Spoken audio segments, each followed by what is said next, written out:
takes too long, but he hits the free fire on 2 players. Oh my gosh, Ayala! Don't do it to him, Ayala! Don't do it to him! Happens, the magic happens! Mythic!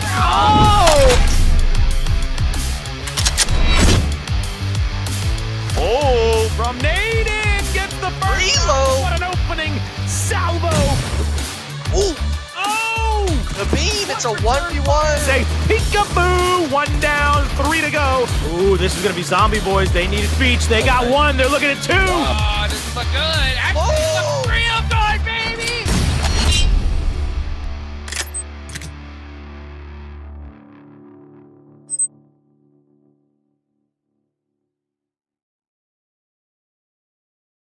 And welcome back, ladies and gentlemen, to the Titan Series Season 4, week number 3, the final week to be top 12 and punch your ticket to a guaranteed spot in the Premier Finals, getting you that much closer to PMSL. A lot on the line today, and the previous weeks have been incredible. I'm your host, Taylor, Reflections Noble, but I can't do the job alone. Let's bring in some familiar faces. This week, we've got Powerbank, and we've got Dave once again. PB, it's been a while. How's everything been going?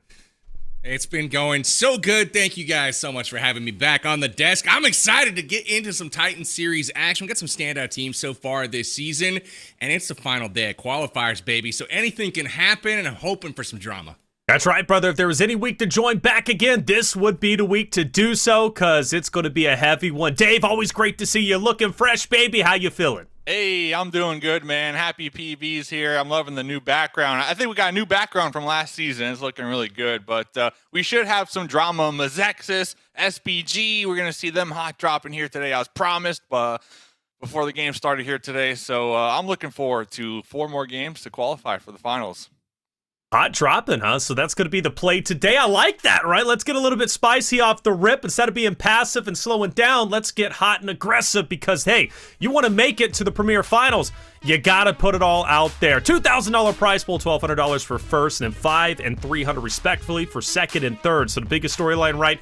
Getting first place gets you the bulk of the money. So if you want to go out and buy some more chicken dinners, first place is what you're aiming for. And currently, we know who's up in the top spot, but I'll wait to say their names because we've got some big changes. But biggest storyline, right, is that PMSL spot, the qualifying spot, a chance to really revolutionize who you are as a player, maybe even as an organization. I'm sure they'll get picked up if they earn that spot. Dave, PMSL, what does it mean to the players? Huge. So Titan Series offers the path to pro and pretty much the highest ranked team in the finals that's coming up, who isn't already going to PMSL, they get the golden ticket. So Titan Series offering a huge opportunity for any team to really take it that next level. It's an amazing thing in its own right that we're able to offer here this season. So big opportunity. Well, yeah.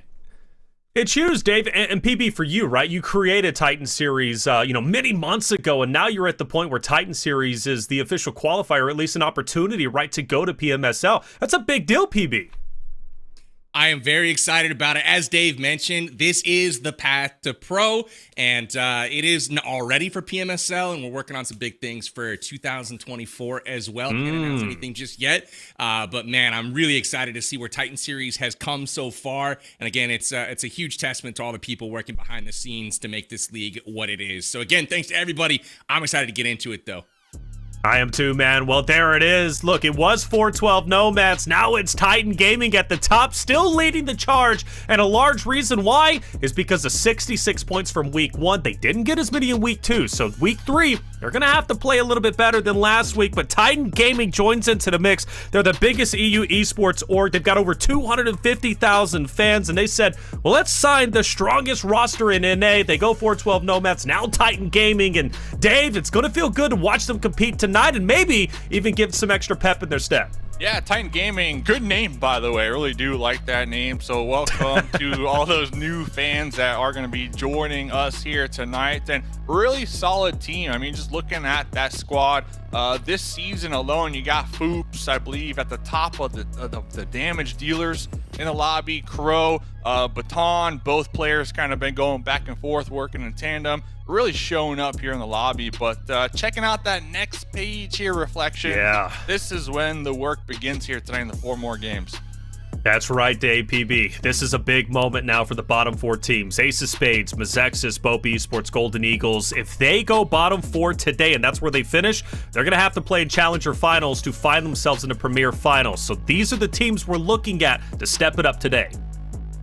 Absolutely. You've got a couple teams there in Bope and Golden Eagles who they know what it's like to be relegated and have to claw their way back. Obviously trying to avoid that here today, but C4 Esports holding the line right now at 30 points. They're obviously going to be trying to raise the bar in today's action, but Ace of Spades, Mazexis, Bope, and Golden Eagles have a lot to prove. We'll see if they can get it done.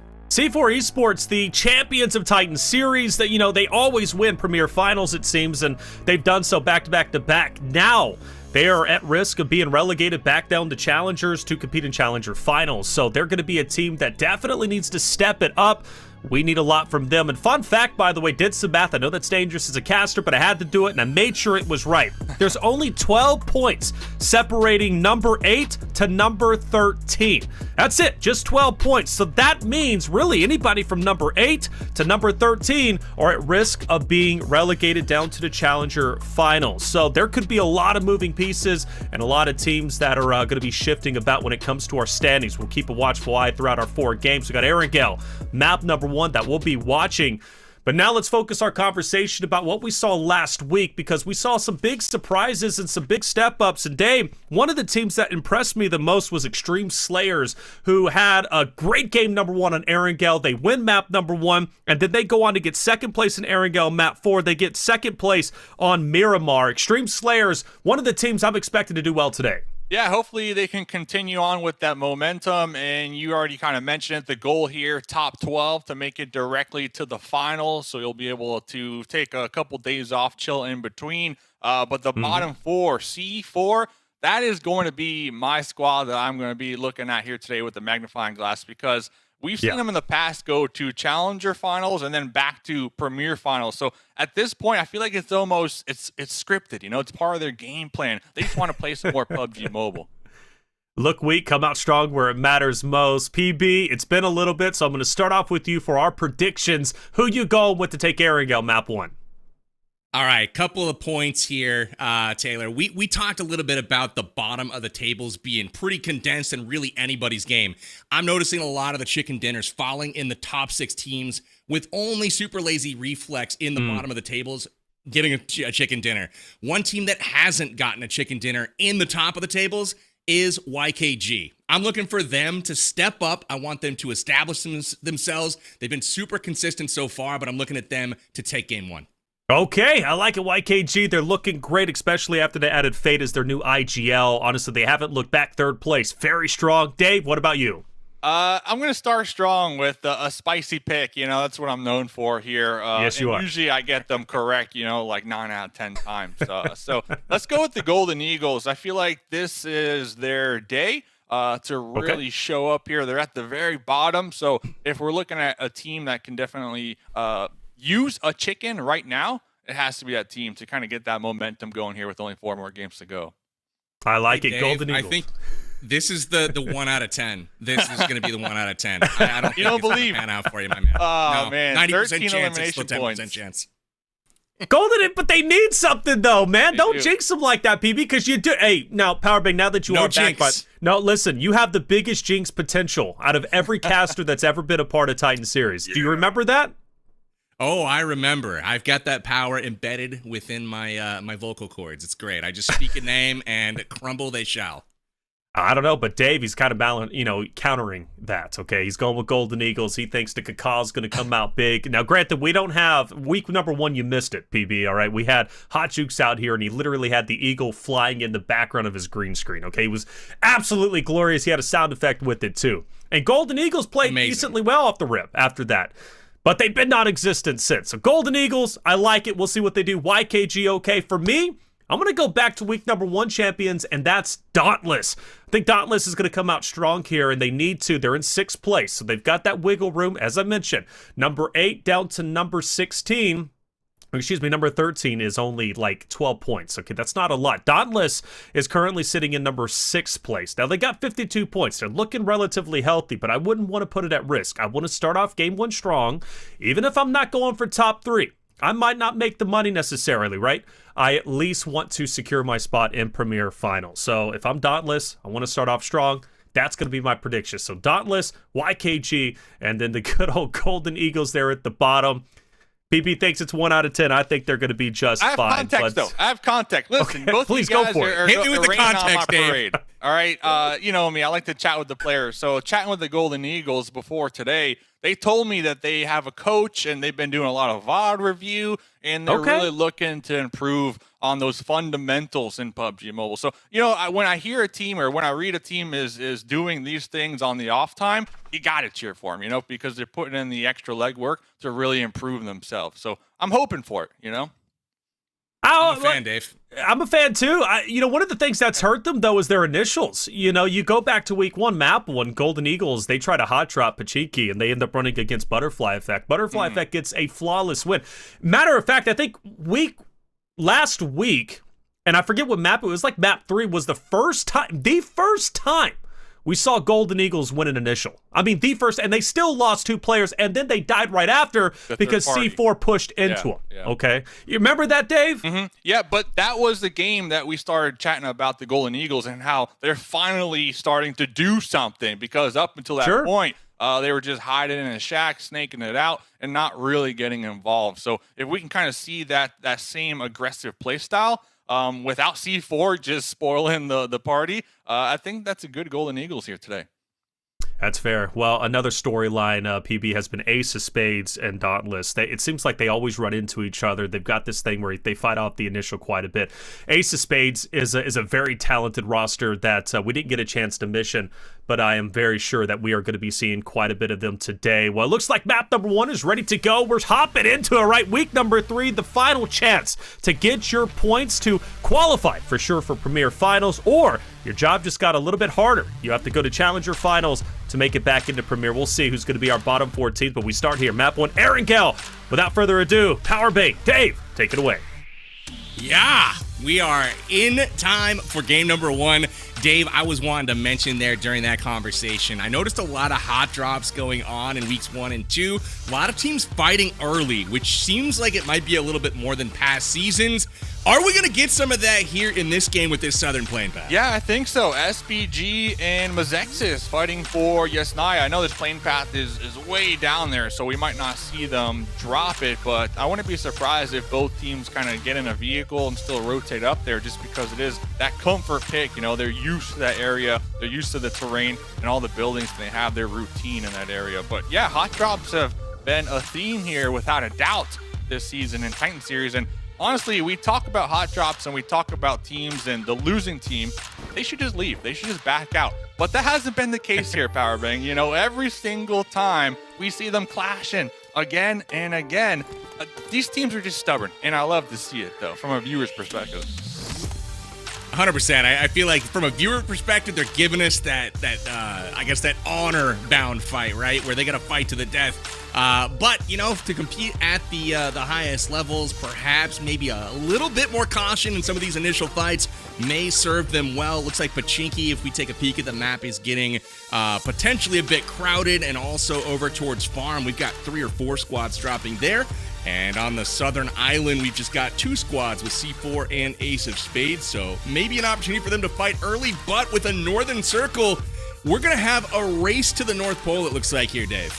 Yeah, it's definitely going to be a tricky game, number 1, just because of the plane path. And looking at teams that really need to start off the night strong, we'll get back to that, because Titan Gaming out here already getting involved. That's going to be Black Mamba losing one very early on. But Black Mamba, looks like at least 2 squad mates going to be attempting to get some loot and hopefully pull up and provide some support for their teammate. I want to know what in the heck is going on in the kill feed. I'm seeing knives, I'm seeing vehicles, I'm seeing all kinds of shenanigans going on right now. We talked about hot drops, we talked about early fighting, and that definitely seems to be the case. SPG getting into it with Mazexis, getting into it with Zombie Boys. Literally 4 squads going at it at the same time. It seems like SPG is getting the better end of it, though. Yeah, and I think it has to do with the plane path being so south here and zone being to the north. So it looks like a lot of these teams just opting to find a vehicle and rotate early on. And unfortunate for the The victims in the feed, they're just not able to have a weapon to return that fire on that early rotate. But SBG already going to be having a couple points, 3 points to start off this game number 1. That's a solid start. Starting real strong, SBG is. Now, by the way, Dave, that was the loudest Tesla I think I've ever heard in my life. Thing was roaring down the streets here. I want to keep my eyes on Dauntless as this game starts to develop as well. I noticed very early on, they grabbed a car and headed straight for the northern island. They're going to be able to secure that early position in all likelihood. But as we turn our attention to Pachinki, as we called out on the drop, definitely crowded. It looks like we got the Golden Eagles taking on Butterfly Effect, and it definitely looks like Butterfly Effect is swarming and definitely on the offensive. Yeah, Butterfly currently in 7th, so they have a little more room to work with when it comes to leaderboards compared to the Golden Eagles, dead last. This is do or die for them, as Dark with the UMP already doing a little peek in action, looking to set up the fight here. Golden Eagles, looks like everybody is going to be locked and loaded. They are going to be playing closely together, so they will need to avoid this grenade. See what happens here. Oh, it's right there. Oh, he didn't see it. He didn't hear it. And he got smoked. Dave, that's not the way you want to go out early in this one. They really need to clutch this one out against the swarming Butterfly Effect. Big smoke right here. Kubi is going to be knocked down. Scooby Snacks, another member from the Butterfly Effect team, will be traded on right there. So Golden Eagles, they are going to be putting in some work. Looks like 66 with the DBS was able to get the heal off. Let's see if we get a couple more slugs out through the doorway because they are funneling on in. But it's a DBS versus DBS battle. Looks like 66 is going to be trying to vault out the window.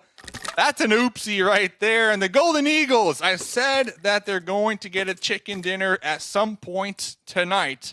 Not game number 1. Well, hopefully that comes true. Powerbank. Dave, I'm not going to say anything, my friend. It was a valiant effort. I really liked the play with the DBS there at the top of the stairs. I'm not going to lie. I thought he might have clutched that out for a second.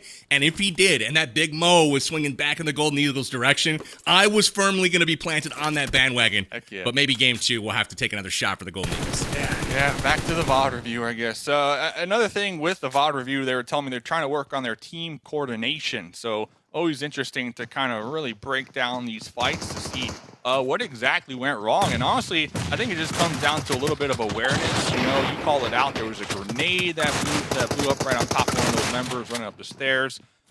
Just little micro things that they're really going to need to pay attention to moving forward, like vaulting out that window or the failed attempt. Just these little things add up here, PB.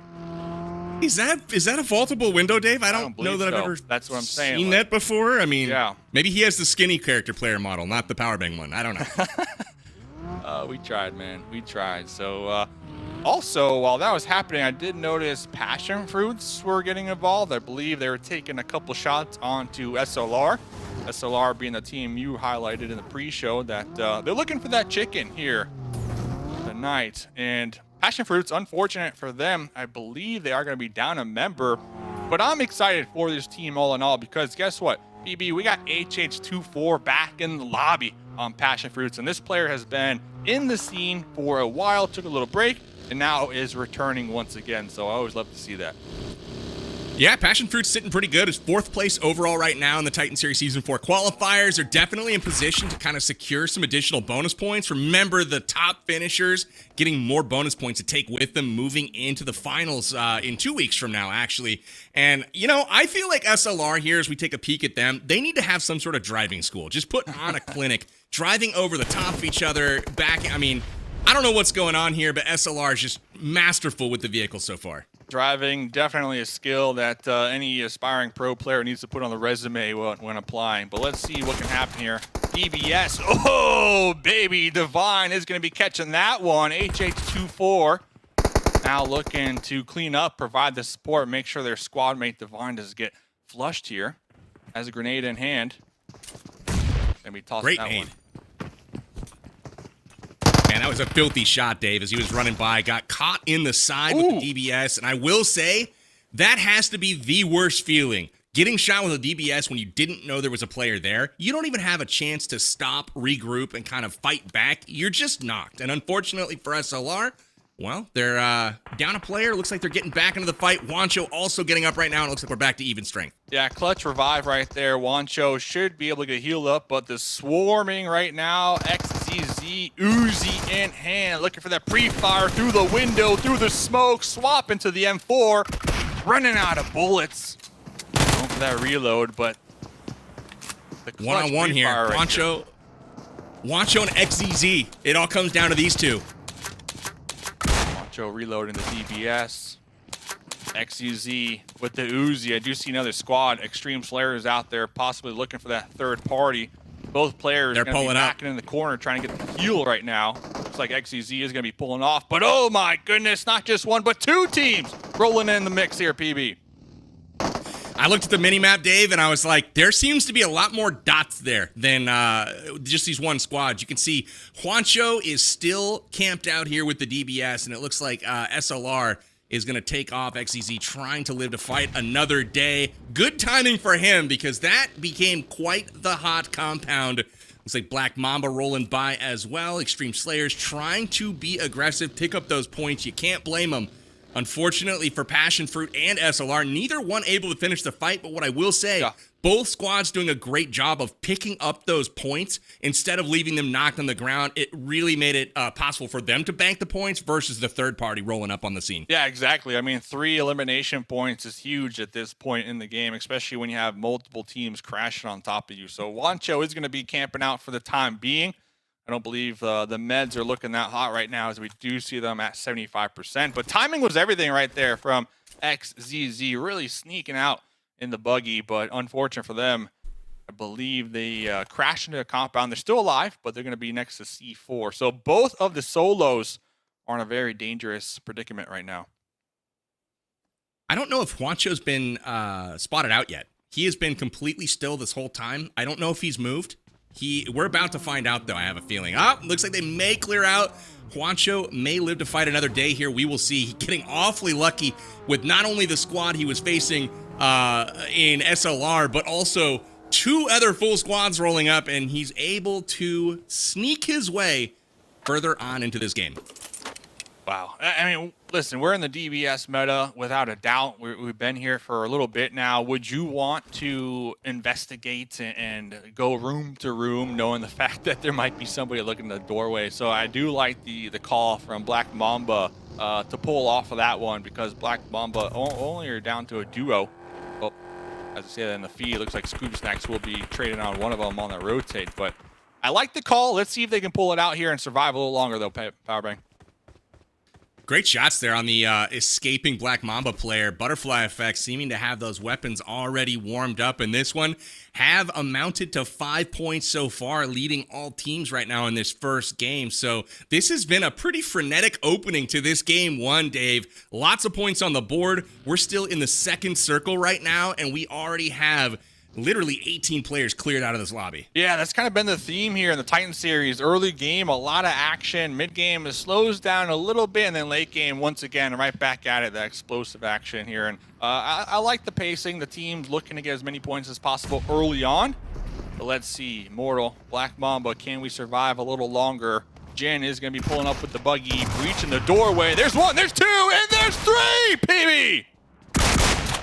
Holy crap. Mortal is making his money today, man. Looks like here, Mortal77K camps out, takes the push, and says, nah, you got nothing. I'm just going to handle business here. JP47 rolling up for C4, and we'll see if he's able to get his boy back up in the fight. Poppy on his knees, but the nade is inbound. Here it comes.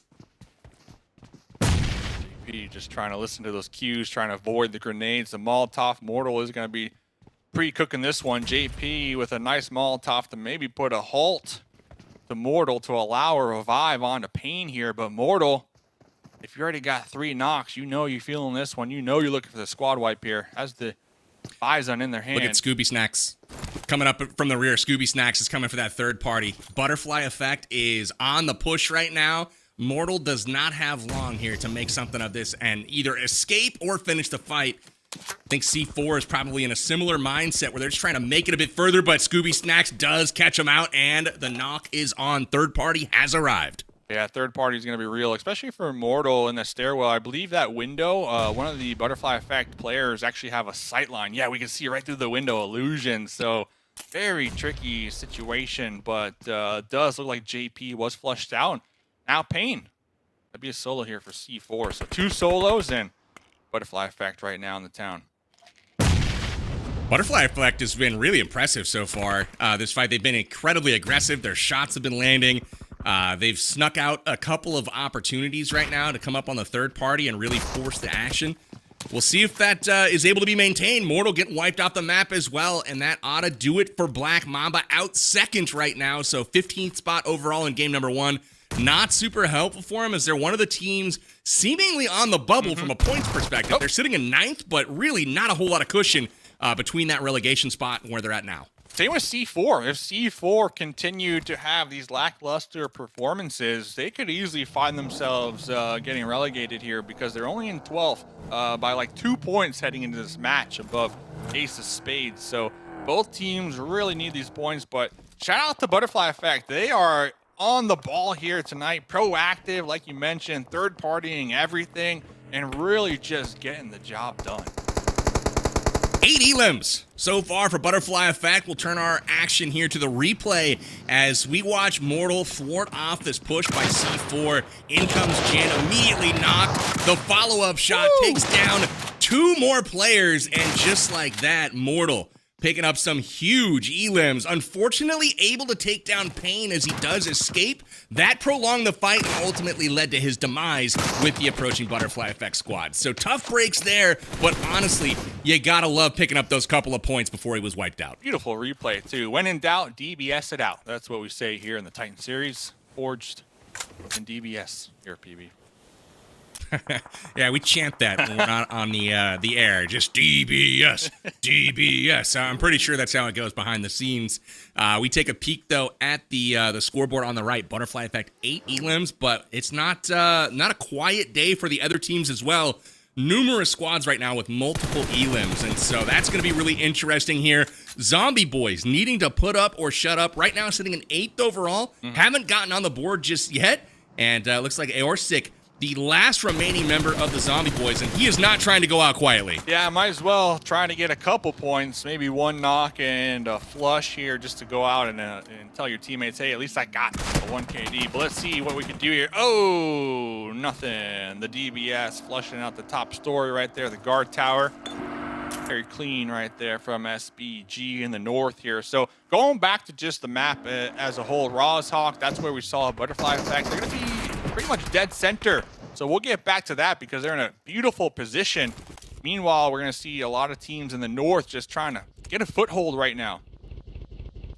This is an interesting final circle, the way it's shaping up. It could land on that center island where you've got both the northern island and the central one trying to vie for that island in the river. So we'll see how that actually shakes out. But right now, it's one of those confusing conundrums if you're an IGL trying to call the shots. Where do we go post up? Because the call that is made in this circle likely dictates where these teams actually place, as we have a big fight starting to break out right now between Titan Gaming and SBG, 2 of our top 3 teams. Yeah, you got Titan Gaming, SBG, they're about to lock horns here, and then Extreme Slayer's already in the zone, who might actually gatekeep this one, as we do see Trick and the Buggy looking to get a pick here. But out there in the distance, Foops, man, trying to avoid the sight lines. Foops, one of the players with the highest damage done per game here in the Titan series, so definitely somebody you got to keep your eye on.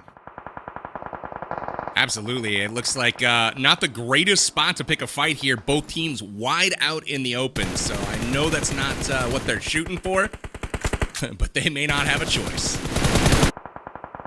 Snow out here going for some shots in the smokes with the M4. Robber GG from the opposite team on the rooftop as well. Titan Gaming, they're just getting lit up from all angles, and now SPG will be sending a member through the smokes in the Buggy for some potential runovers, and Titan Gaming out in the field are just getting destroyed right now, PB.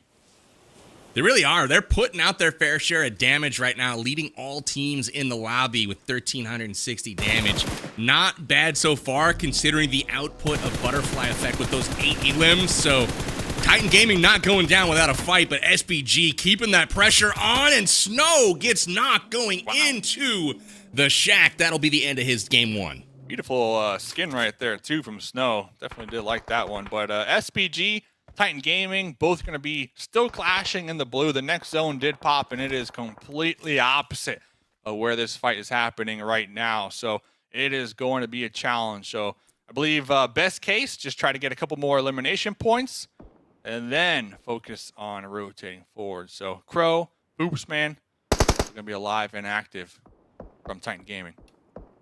Look at this wall SBG has set up right now. Titan just happy to chill in the zone right now, lob those mini shots off into the distance, connect and try to relieve some of that pressure, get one player into the circle and into your kitchen. Here comes YKG. Fate has crashed the scene. Yeah, YKG, they kind of been just hovering in the area, not really getting involved here so far this game. Finally finding the perfect opportunity.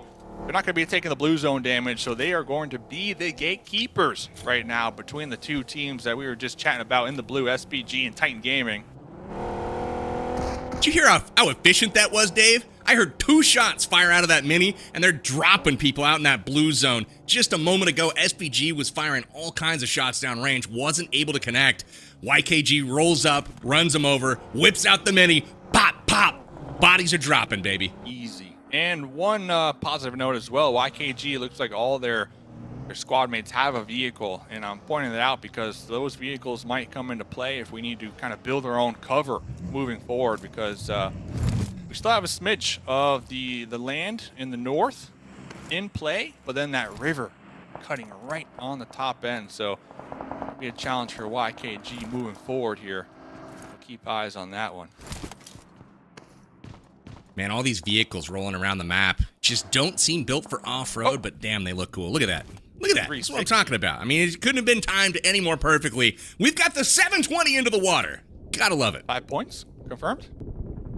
This is that crash I was talking about, Dave, onto that center island with these teams from the north realizing, hey, that circle's shifting south towards Rozhok, towards school. They're going to have to try to secure position.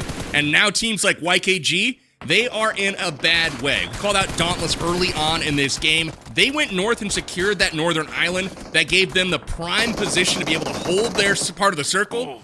But it's not looking like it's going to matter because YKG coming through with the brute force, just pushing them right out of their secured location. Yeah, I was really cheering for Bob right there, but kind of overextending from their cover of the boulder. So it looks like they are going to be knocked out right there. Let's see what YKG can do with their grenades to kind of flush out Dauntless from behind their cover.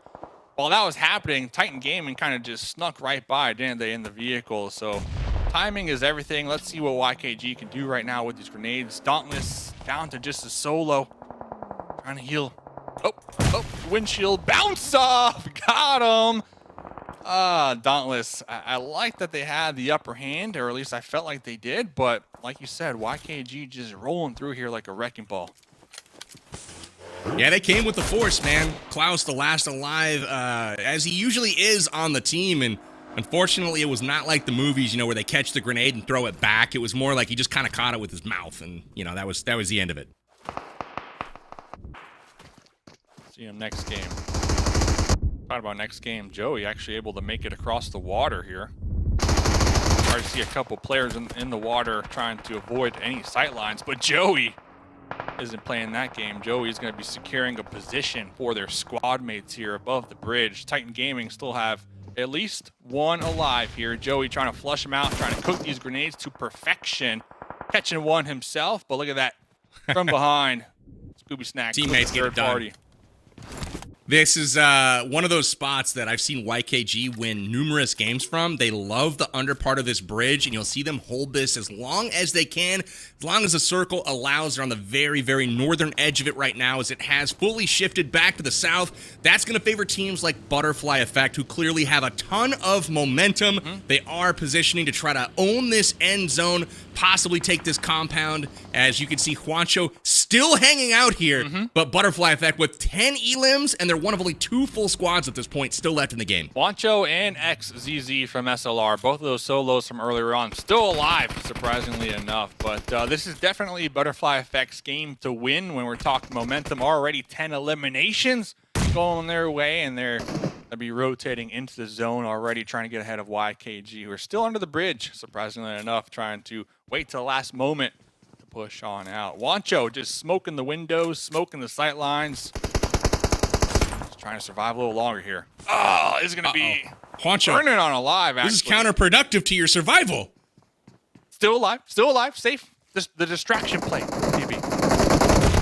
He's a cockroach, Dave. You cannot get this guy out of here. He just is going to live no matter what. Butterfly Effect lobbing some shots down range here. And I will say, I'm impressed with YKG as well. They had not gotten a single elim up until the point when Fate crashed his vehicle into that other squad on the outskirts of that zone. That was their first elim, and they put up 7 cents. So they are also rolling at a pretty high clip. You see them crashing from the right side of your screen, taking on Extreme Slayers, the other full squad. Look at that. Bray is down. Joey is down. They trade. YKG trying to keep up the pressure here. Hello, yeah, Extreme Slayers, they were kind of tunnel vision on Butterfly Effect right there, and YKG taking advantage of that one. Joey pulling on up. Saw him get a nice little knock right there on the Bray. So now I believe Extreme Slayers are going to be trying to go for that reset, but Butterfly Effect trying to take advantage of this.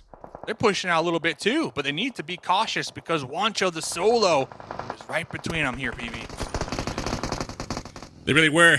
YKG ultimately just being a bit of a chaos agent there, making it to where Extreme Slayers had to rotate late, coming out of the blue zone, and now Butterfly Effect is waiting for them. We are into a top 4 situation, and Dave, Wancho still alive from Passion Fruit. Jeez, Wancho still alive, getting those points, but look at this, Illusion with the UMP M4 combo, Lean Peak catching a bullet to the dome right there from above, Trick, no HP. That dude's a ghost on the rooftops right there. And meanwhile, while this was fighting, looks like Ace of Spades are going to be pushing up a little bit. This is a huge game for Ace of Spades. 13th coming into this match. Going to be finding themselves in a top 3 situation. Was just going to mention that, Dave. They really, really needed this one. Passion Fruit still sitting towards the top of the leaderboard along with Extreme Slayers as well. Butterfly Effect kind of in the middle, had a great game so far, but Ace of Spades truly the team here that really needed this one, and they are going to try to build on this performance. Still an opportunity to win this game right now as it is a top 3, but one of those 3, well, it's just Wancho, right? He's hanging out, just trying to survive, holding on, and it really comes down to what happens here with Butterfly Effect and Ace of Spades. I will say, though, Dave, Wancho, what if he's able to survive and then ultimately get a nice little third party going on here to win this game? That might be the case because looking at the movements from Butterfly Effect, they might have just checked it off the list that there's not going to be a solo in the compounds anymore because it looks like everybody is going to be looking ahead now towards Ace of Spades. So Wancho definitely underneath the radar. Not anymore, though, PB. Look at that. Wancho from behind will be flushing out an additional point right there before getting caught out themselves. So, yeah, Wancho just MVP right there from Passion Fruits in game number 1, without a doubt. I really like the play. You know, you're securing that extra point. You're really not gaining much if you get that second place. So we got one for sure on the board. Trying to have the all-star play. That evens the stakes, though. It's a 3v3, and Ace goes down first. Now we got a 3v2 Butterfly Effect on the offensive. Ace grouped up, and Dark spots him out. This is not looking good for Ace of Spades. Looks like Dark trying to get some runovers here, so they did lock down the position of Ace of Spades. Ace of Spades and a little car fort, just letting it rip here. Scooby Snacks looks like they're trying to go for the vehicle explosion. They got the headshot right there. Coming out on top here, PB, in game number 1, Butterfly Effect. What a massive game for them here. Ton of eliminations, and to seal the deal, the winner, chicken dinner. That was massive. I mean, really, Butterfly Effect came out. I didn't see the final total on eliminations, but my goodness, they came out guns blazing, seeking out all of the fights, taking the aggression to the opponent, and winning. That was the key factor there, is every single fight they walked away from, well, they did it with their heart still beating. So that was a pretty impressive display in game number 1 on Erangel. Yeah, and big come up for Ace of Spades as well. So let's bring back in reflections. Ace of Spades, huge game. C4, remember, they died early on there. So Ace of Spades most likely overtook them on the overall. Yeah, so I do have a question. How big of a game is it for Ace of Spades, right? Because they do get second place, so they get those placement points, but they don't pick up any eliminations. And as we know, you got to find a fine balance. But I will say, it was a massive game, Dave, and the reason why is because they were a little bit further down the leaderboard. C4, Black Mamba, Golden Eagles, all eliminated early. So those placement points, Dave, are definitely going to carry them forward. Oh, without a doubt. So the only thing in my mind now, yeah, no elimination points. Kind of a sad thing to see, especially with their great position in the late game. But if they can continue on, I know we talk about momentum all the time. Butterfly effect, obviously, with the most momentum after game number 1, I think, with 18 eliminations. Yes. But if Ace of Spades, maybe their game plan today is just be passive, remain under the radar, and just get the placement points. Remember, top 12 is the goal here today, fellas. That's it. That's it. Top 12 is the goal. And I think for Ace of Spades, right, PB, they kind of realize top 3, a little bit too far-fetched to break into. But top 12, we can reach that point. But no eliminations at the end, something I'd like to see them improve. But a great game overall for a lot of teams. Again, for some, not as good. Let's go to our bottom 3 teams. C4, Black Mamba, Golden Eagles. Where did it all go wrong? Well, it started there with that grenade on the stairs. If he would have just kept running up the stairs, he probably would have been fine. Loved the DBS play at the top here, but then tries to go out the window or maybe even through the wall there. And ultimately, it was a bit doomed for the Golden Eagles in Pachinki. Dave, I expect to see him win at some point tonight. You will be proven right, my friend. But ultimately here, this fight set up really kind of a dramatic ending with Juancho surviving, the only member surviving that fight, and they make it all the way to the final circle here. Obviously, Mortal 77K extending the DBS storylines here. Look at this with the 3-piece coming on C4 on this push. This was incredible. Yeah, incredible right indeed. there, and I'm seeing my teammates just get destroyed. I'm not sure what the utility was looking like, but that would have been an instant grenade or Molotov right there for me. Like, why continue to just push these tight corners, knowing that there's a DBS right there? It's weird to go through one choke point like that, isn't it? I mean, you should have better communication, better game plan indeed. But PB does mention Juancho, and Dave, you mentioned Juancho at the end of map number 1, and the reason why you said maybe MVP player for Passion Fruits. What did he do right for him to be the MVP in your mind? Survive, and just not make a sound. Honestly, he was the camouflage right there, just hiding between Butterfly effect. There was multiple opportunities where he could have popped up through the window, tried to third party the Extreme Slayers engagement between Butterfly effect, but instead just was surviving, trying to get as many points as possible. So honestly, and remember, this team only had a trio coming into this map as well. Sure. So even bigger, in my opinion, to get as many points as they did. Look, right here, this is what I was talking about. Could have third party, maybe even gotten 2 points. Maybe, but you would have most likely have been turned on and taken out right there in 4th or 5th. So I don't know. I'd rather take a higher placement point, in my opinion.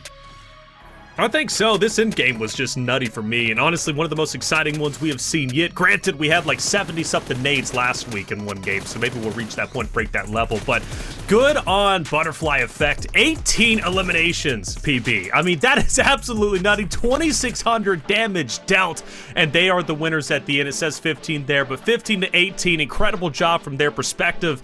Butterfly Effect, a team that is looking to take first place by the end of the night. Absolutely. Butterfly Effect coming out strong, man. They impressed the heck out of me. They were aggressive. They took the fight to the opponent. But for me, it was all about their timing. It was when they chose to take those fights. They were on point, man. It was when people were distracted. It was when they were fighting other people. They got good positions. They had off angles, and they really took it to the other team. You can see Scooby Snacks. They're leading the way. Tons of damage. Lots of elims.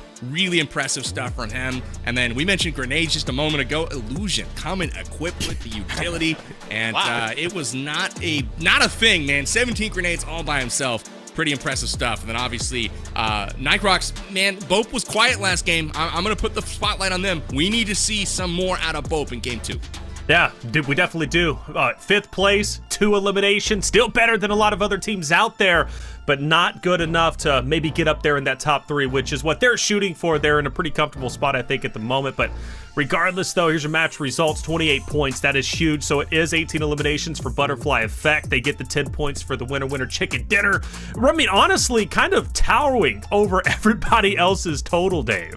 Yeah, and I'm still stuck on the 17 grenades. That's insane. My dude's got the backpack upgrade. But honestly, like, that's the play, right? When everybody's rocking the DBS, pull out the grenades, pull out the Molotovs, and that, in my opinion, is the counter to the DBS. Why push them? Just toss a nade their way. And we've seen games you got that level 6 backpack. Level Yeah. 6, I mean, yeah. Sheesh. 93 points. Grenades. And 17's a lot, and 93 is too for Titan Gaming PB. They hold on tight. Now, again, they're not as strong as they were in previous weeks, but they continue to hold on to first place. Where would they be at the end of the night? I don't know.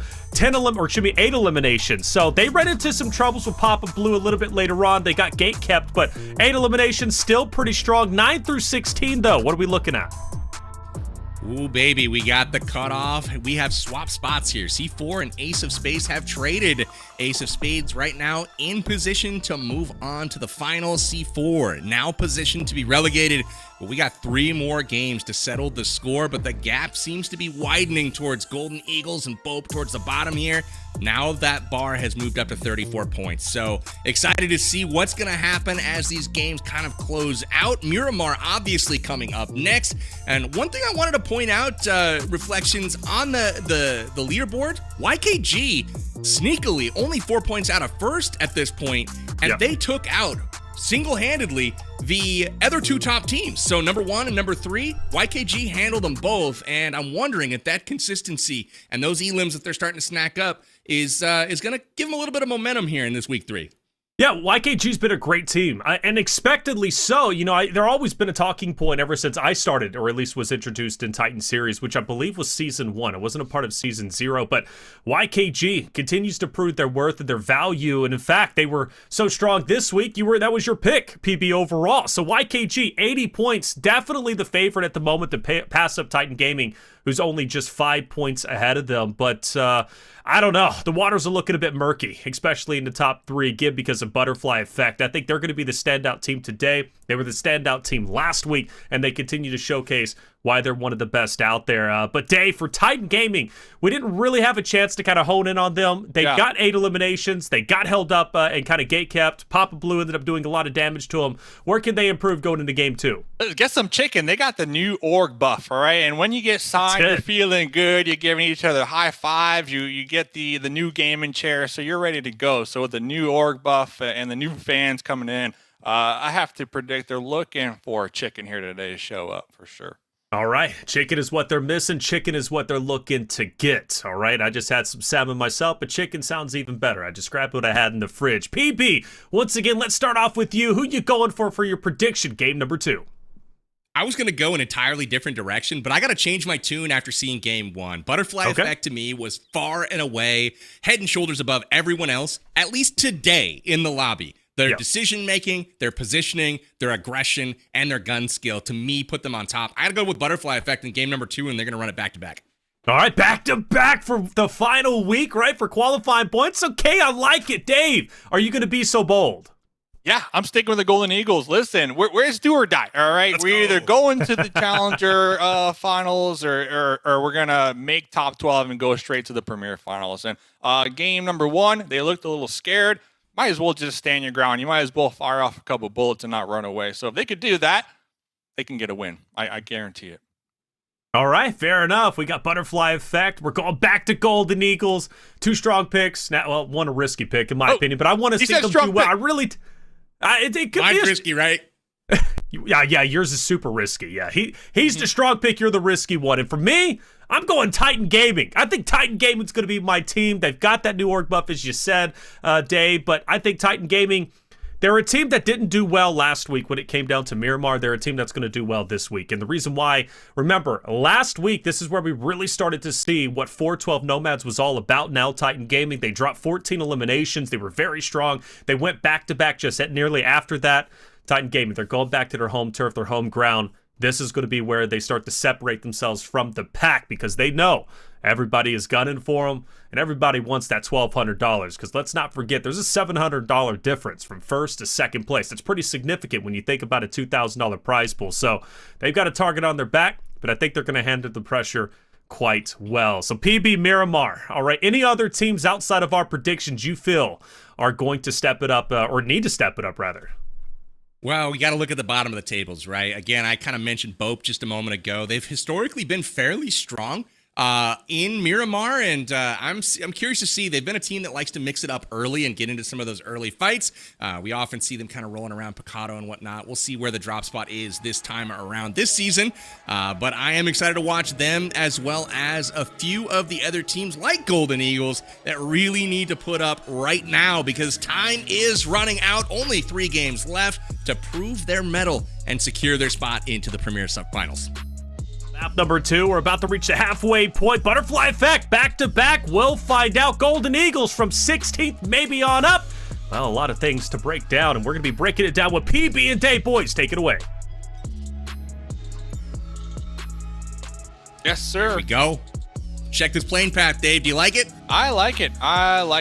Game number 1, it was super south, so it really limited a lot of early drop spots teams are comfortable with here. But this one, you can definitely spread your wings if you're the Golden Eagles and fly away to victory. I got a feeling this is their map here, PB.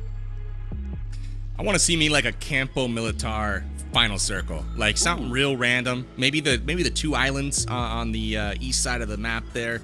I want to see something different here than what we normally see. You know, the Los Leones, the power grid. I want to see something random here. I want that goofy zone. But we're going to start taking a peek here at the Titan Gaming Squad heading to Cruz de Valle, and they got snowboards to ride on, so that's looking up to them. Yeah.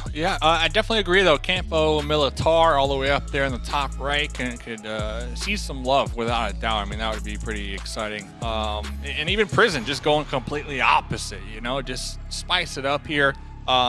Somewhere, let's end where no one's dropping, right? Just to make it more difficult. But Ace of Spades and SLR looks like they're going to be clashing here very early on. SLR and Ace of Spades, out of the 2 teams, Ace of Spades need to come out on top of this one a little more. SLR is going to be in 10th place. Ace of Spades, the 2nd place last game. Remember, no elimination. Islands are in. Islands are in, Dave. Oh, scripted, PB? Look at that. You got the settings? Oh, yeah, baby. We're looking good. We're going to get those islands in. I will say, Dave, you mentioned SLR and Ace of Spades. Only 2 points separate those squads. That's not much. SLR currently sitting in 10th and Ace of Spades in 12th. That's a big fight, and both teams honestly need to survive it. C4, another team needing to get the big mo going here, and they are on their heels right now, being pushed by Passion Fruit. This is looking a bit sketchy. Passion Fruit down a member, too, and Divine is already going to be flushed out. So Wancho prone right there, cooking a grenade, trying to toss it through the doorway. HH24 with the Uzi, letting that spray right there. And they are popping off. They eliminated C4 here as a duo, PB. As a duo. Holy cow. What? Juancho. What is going on, man? He ate his Wheaties this morning. Juancho coming up clutch once again in combo with HH24. That was a massive play right there. 4 points secured for Passion Fruit. But on the flip side of things, Dave, C4 only getting 1 point to their name, and that is not ideal for them. They're out early, first to go out here in Game 2. C4 looking up at the rest of the table. Yeah, looking up and almost feel like it's all planned, right? They just want to play some more PUBG Mobile, because I believe we saw one season they went to the Challenger Finals and then requalified to the Premier Finals. That's still on the table here, PB. So and then they won, right? Because C4 back-to-back, 2-back Titan Series champions. So you can't doubt them. You know, they got the plan here, PB. Maybe it's all according They got the to script. plan. Is that what you're saying? That's what I'm saying, because we were chatting with C4 last week, and they said it's all about the finals. You know, it doesn't matter how we get there, when we get there, as long as we're there, Dave, we're looking for that next title. That's what they told me, you know, word for word. So maybe it's all according to plan. It's just now hitting. You know, me. given their track record, you got to take their word for it. Yeah, it's all got to take hitting their word for it. And Season 1, they came from Challenger, so they've been there. They've done this before. You shouldn't be sweating it just yet, but I mean, let's take the easier path, gentlemen. Yeah, it is Let's risky. pick it up a little bit. Come on now. It seems like they're rolling the dice one too many times, you know, putting it all on black, so to speak. It is risky. Well, if you think about it, more screen time as well, because the Challenger Finals are going to be streamed and casted. So maybe it's all the plan here, BB. But what wasn't the plan is to get Squall wipes by a duo. I don't think that was the plan. HH24 with the Uzi, nice spray. Wancho down to one bullet right there on the UMP. The teamwork between the two right there working in tandem, very impressive coming out from Passion Fruits here tonight. You know, when they first primed that grenade to throw through the doorway and then it kind of didn't explode once we switched perspectives, I was like, oh, it's over. They're done. And then somehow, some way, they still found a way to work together. Great teamwork, great covering the angles, and they got it done. But man, once that grenade didn't blow up and take out the two members waiting at the doorway, I thought it was all over. But really, really impressed with Juancho in particular. For a second game in a row, this man just refuses to die. Terminator. He'll be back. He'll be back. So going back to this early game potential fight that we were chatting about earlier on, and we even made note after the second place Ace of Spades finish. A team, maybe the game plan here today is just be passive, you know, try to survive as long as possible and avoid all engagements. Maybe they're not confident in their team fighting abilities quite yet. And listen, I get it. However you make it to the finals, that's how you get there. You know, I'm not going to throw no shade your way. But I'm pointing this out because they had the potential fight up against SLR, and it looks like they're pulling off of it right now, PB. They are indeed. As we take a peek at the map here, things getting a little heated in San Martin and towards Hacienda. Those squads will be needing to go to zone Passion Fruit. The gray squad there on the edge of the circle. They will be kind of posting up, it looks like, towards the graveyard. But we've got SBG and Black Mamba in San Martin dueling each other, trying to figure out who is going to make it a circle. And we are about to find out. Here is the shotgun. The pump connects and doesn't get the finish. Close for Gary, but not enough. Not enough. Gary is going to be flushed out right there. SBG down to just a duo. Driving off into the sunset right now. They said, Gary, listen, you had your shot, man. It didn't work, Gary. All right? It didn't work, so we'll catch you next game here. I'm looking at the map. You pointed out we got the two islands in play. Who's going to be brave enough to go and take the island position early on here, BB? Because it's definitely within reason that it could continue to shift that way. The zone heavily favors the islands right now. It really does. They're almost center, and the interesting thing is I think no one will go there. But if it's still kind of center after this next circle shift and we see where the next circle is going, maybe somebody goes out there. You've got a few teams already kind of posted up. Mazexis is already in Impala, and then we have as well the Extreme Slayers on the coastline as well. Dead center in the circle. But yeah, we'll see if anybody's brave enough to dip into the water. Obviously, that's a big decision. Yeah.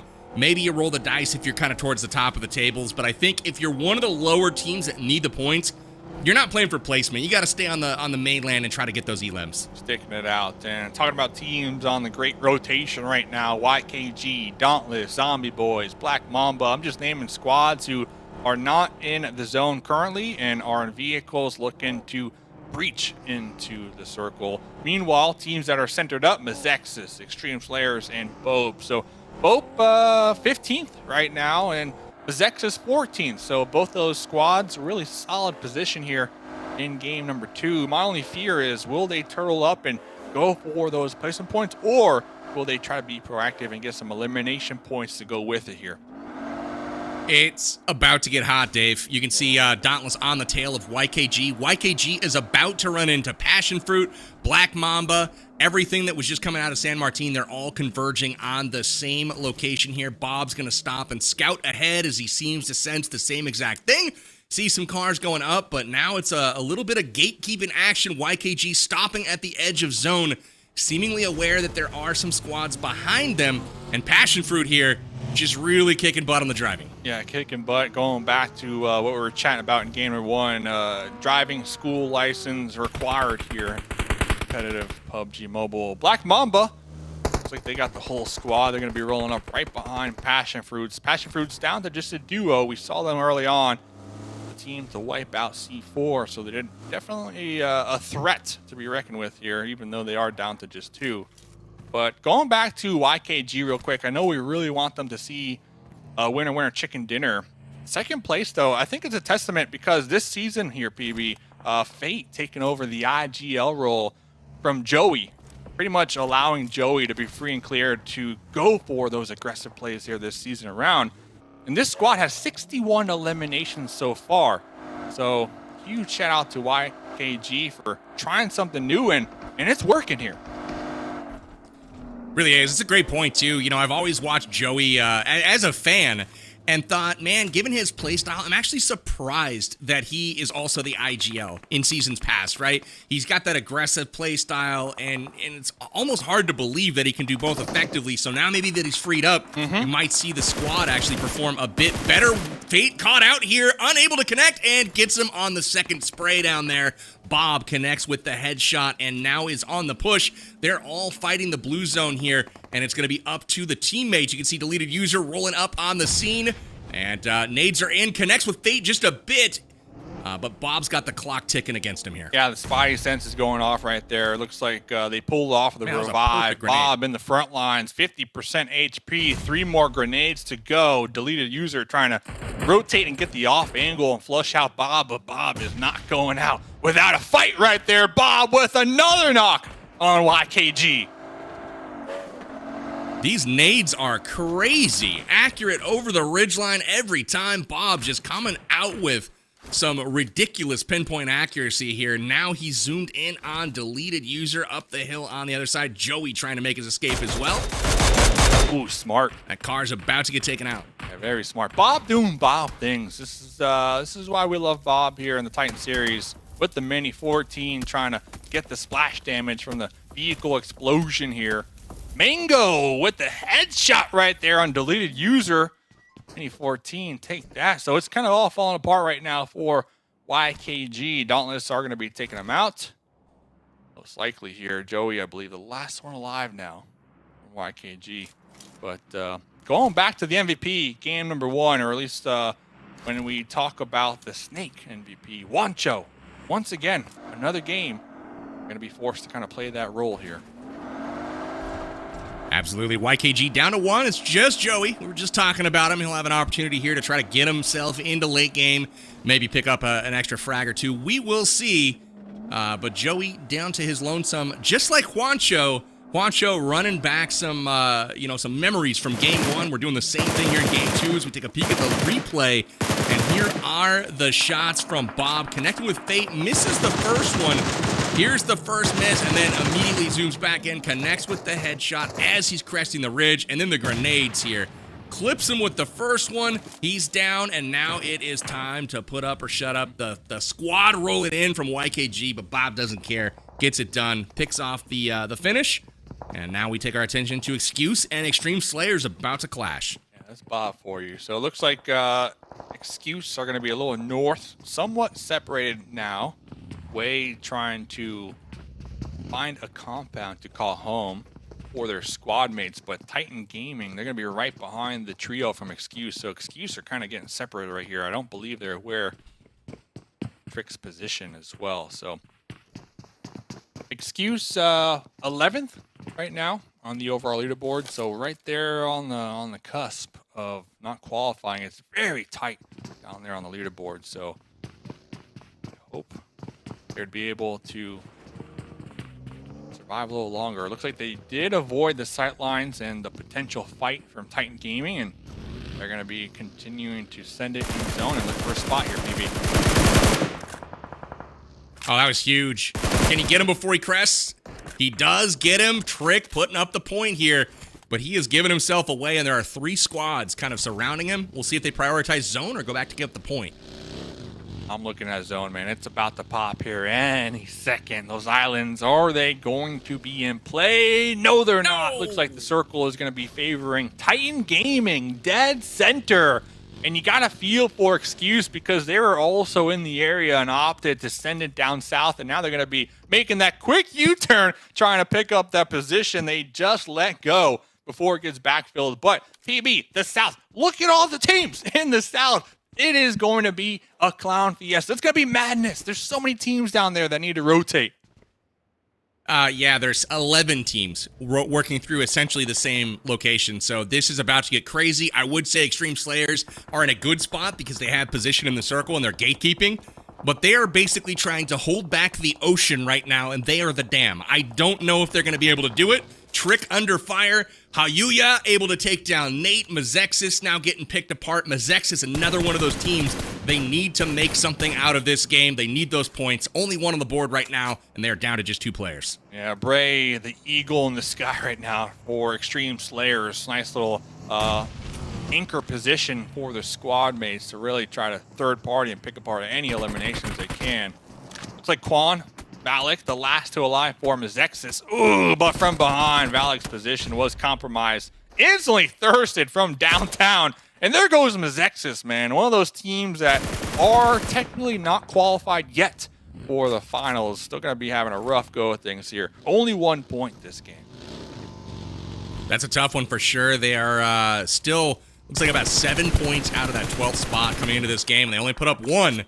So not helping themselves out any here in game number 2. They'll have to come back and put up a strong showing in games 3 and 4 today in order to have a shot to qualify for the finals. Again, bottom 4 teams looking to be relegated to the Challenger finals taking place next Tuesday. And now it's Joey trying to survive here for YKG. I don't think I've ever seen a player dodge a DBS, multiple DBS slugs right there. Joey with the fast feet, still alive with the AKM as well. Let's see, gonna be flashing. I can't see anything. Joey pre-firing will be forcing Unknown to back off just a little bit, but now here comes the whole team of Black Mamba. Joey was eliminated right there, but just the threats right there, the amount of time that Joey was able to remain alive as a solo, definitely impressive. It's a shame that he flashed himself there because I think he had a chance to make a pretty crazy play. He got the stun off on the opponent, landed the headshot, but I don't even know if he was aware because he only fired like a 4-bullet burst. He was dead on, heard the footsteps, had the retreat, but maybe if he can see, he's able to finish off that first player, and then it's a different situation entirely. But unfortunately for YKG, they go out here only 1 point on the board, so they will not be closing any gap on the top team of Titan this game. Titan Gaming haven't put up any points just yet, but again, they're still in the circle, dead center, with a full squad at full health, so I like their chances. Yeah, and YKG, just no luck really when it comes to the zones tonight as well. It's also been kind of a theme that has been going against them. So we'll see what happens the next 2 games. But Wancho still alive in the bush now. Excuse ahead of them. Ace of Spades downrange. Wancho just going to be snaking it out right now, trying to camouflage. I don't believe Excuse are aware. Or Ace How of much Spades. of that, Dave, do you think is the choice of, like, let's say YKG, they drop in El Pozo on the very far side of the map. Do you think that works against a team versus dropping more central? Yeah.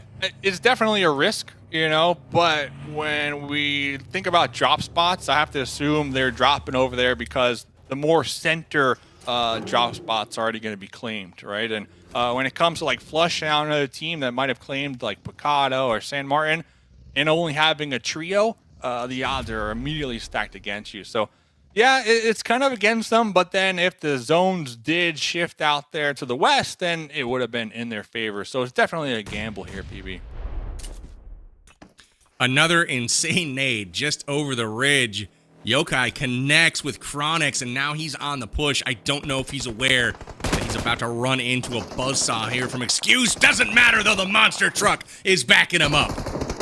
4 eliminations going the way of Ace of Spades so far. Blinky with 6 grenades to just let it rip on Matt here. Blinky with the M4 UMP grenade combo. Using the monster truck for cover. Is going to be forcing Matt a little back here. Way with the cover fire. So Ace of Spades, this is what we were talking about. We need to see a little more aggression from them. They need to clean up this fight here as soon as possible.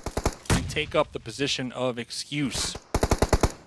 Plant their flag. Oh, Nice nade into your living room. It blows up just behind Blinky. He's going to be able to survive. This Mauser truck, though, not able to survive. And this is good aggression. What you were talking about, Dave. Ace has got a few points on the board this game already. 5. And still 3 players alive, pushing Excuse here.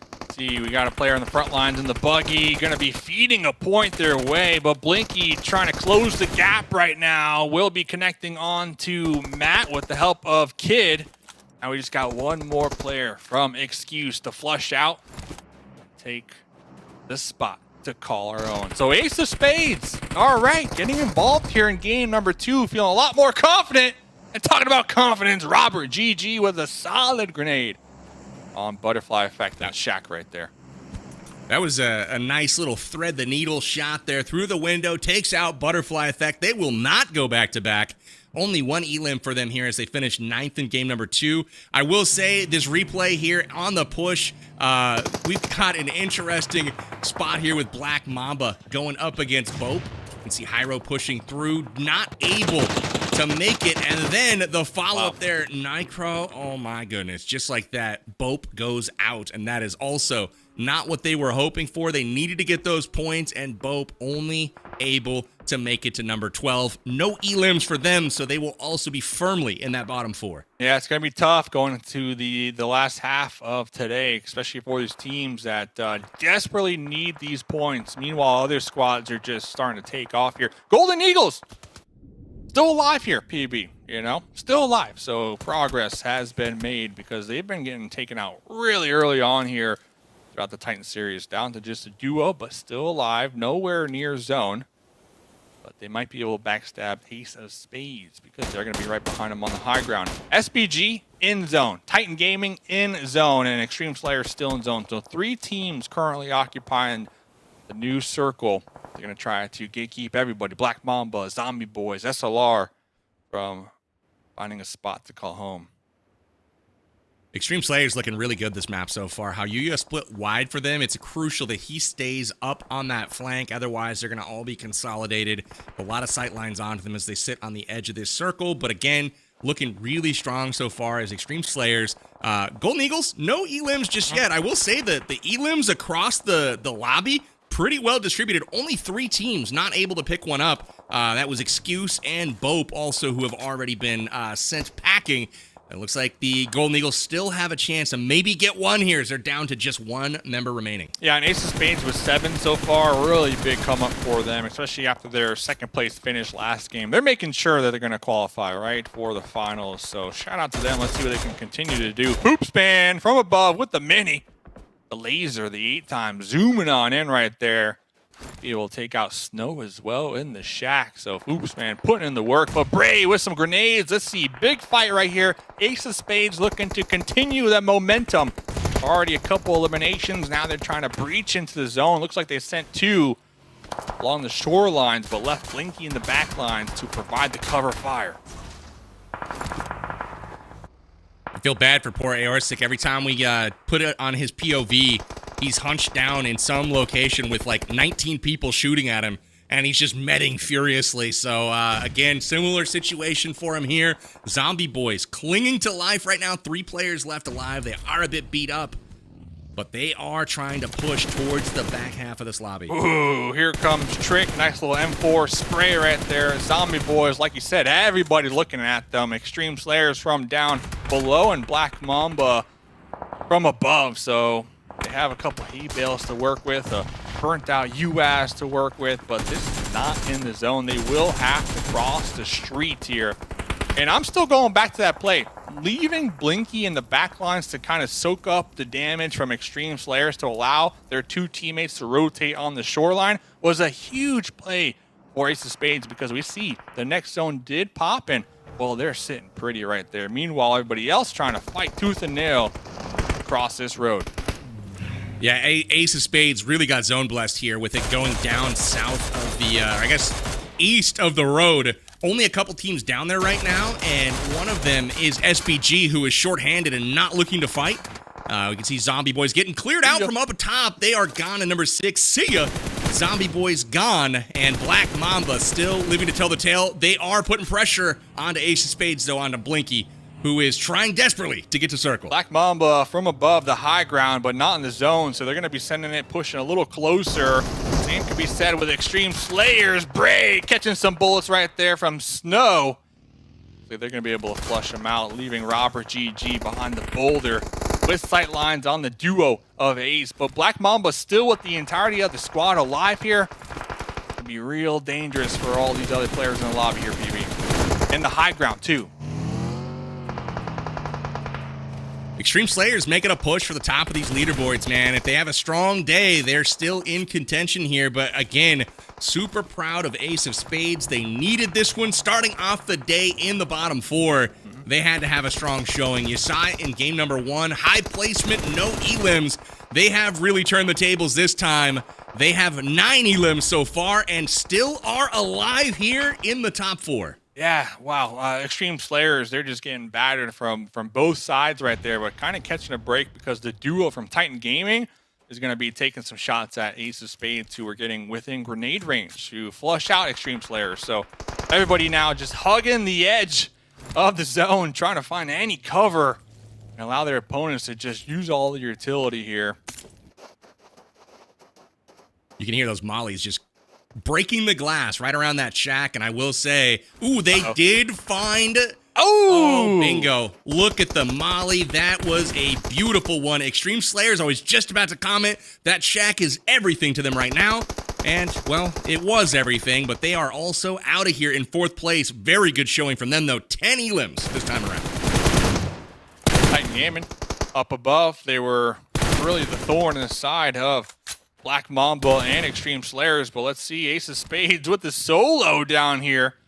That'd be 1v1ing up against Crow. Crow with the AKM just full on sending it, looking to clean this one up. Strafing back and forth, does get the elimination just in time to get a couple more shots off over there downrange with Black Mamba. But Black Mamba with 4 alive in the late game, playing it nice and slow, making sure to cover all the angles. Winning game number 2 here, PB. Dominant victory there from Black Mamba. I gotta say, they were kind of quiet that whole time, but again, popping out when the time was just right to secure those eliminations. But I gotta say, Dave, the terrain was everything in that one. They owned the high ground, and it was like shooting fish in a barrel from the top. They had that peak and the ridge to play with. They didn't have to expose themselves too much. Only when somebody wasn't really looking and they were kind of focused on something else, they would pop up, get the knock, get the finish. Poor Ace of Spades there getting gunned down there towards the end. But again, big tip of the cap for them as well, because they secured a lot of points. Yes. Should bode well for them for moving on to the final. Yeah, when we're looking at teams with like the biggest movers and shakers on leaderboard, let's bring in reflections, by the way. But Ace of Spades, game 1, 2nd place, no eliminations. If I'm not mistaken, game number 2, the one that we just played, I think they had like 10 eliminations with 2K damage done. So when we're looking at the biggest movers and shakers trying to qualify, Ace of Spades without a doubt here tonight. Without a doubt, Ace of Spades showing why they're one of the best teams out there. Big moves, too. They were in number 12. They were number 12 team overall, just on the bubble, right? C4 Esports has kind of been dropping down. At the start of the day, C4 was in that number 12 position, just barely skating by. But Ace of Spades took them over after game number 1 via placement points. And now 10 eliminations, plus you get the, 3rd place. That's going to put them even further up. They should be safe, dare I say. They should be safe. They should be safe, right? Anything can happen, though. But who may not be safe, though, is still going to be our bottom teams, right? C4 Esports finished early. Black Mamba, obviously has a great game, and they absolutely needed that. But regardless, though, you've got C4 first out. Bope, Mazexis out early as well. And then we could even say, PB, YKG, Butterfly Esports also out relatively early, which kind of opened up the doors, the floodgates for Titan Gaming to further their lead in first. They really did. Titan didn't have an incredibly dominant game, but they lasted, right? They got all the way to the top 2, and a big shout out to all the new fans coming in with the new org, picking up that old 412 Nomads roster, but now known as Titan Gaming.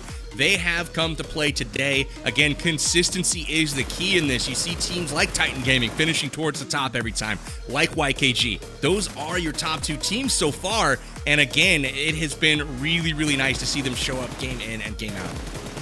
Absolutely, indeed, man. Good games all around. Black Mamba getting the victory. That's big on them. And honestly speaks volumes about what this team can truly bring to the table. I feel like a lot of times Black Mamba, you know, Dave, we never know what we're going to get from them. But this game, right, we got kind of what we expect at the high end from what this team could bring.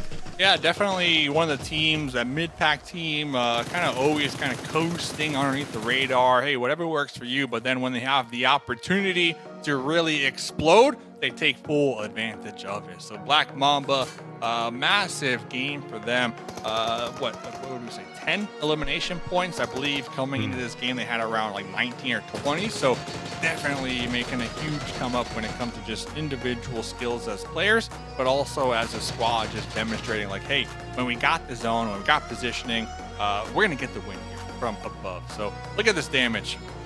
Yeah, a lot of damage down. Not the highest we've seen today, but phenomenal for Black Mamba and a big come up nonetheless, because that's going to put them up nearly, I don't even know, they're getting closer to top 5. Who knows if they can make it to that point. They were in 9th place at the start of game number 2 with 39 points.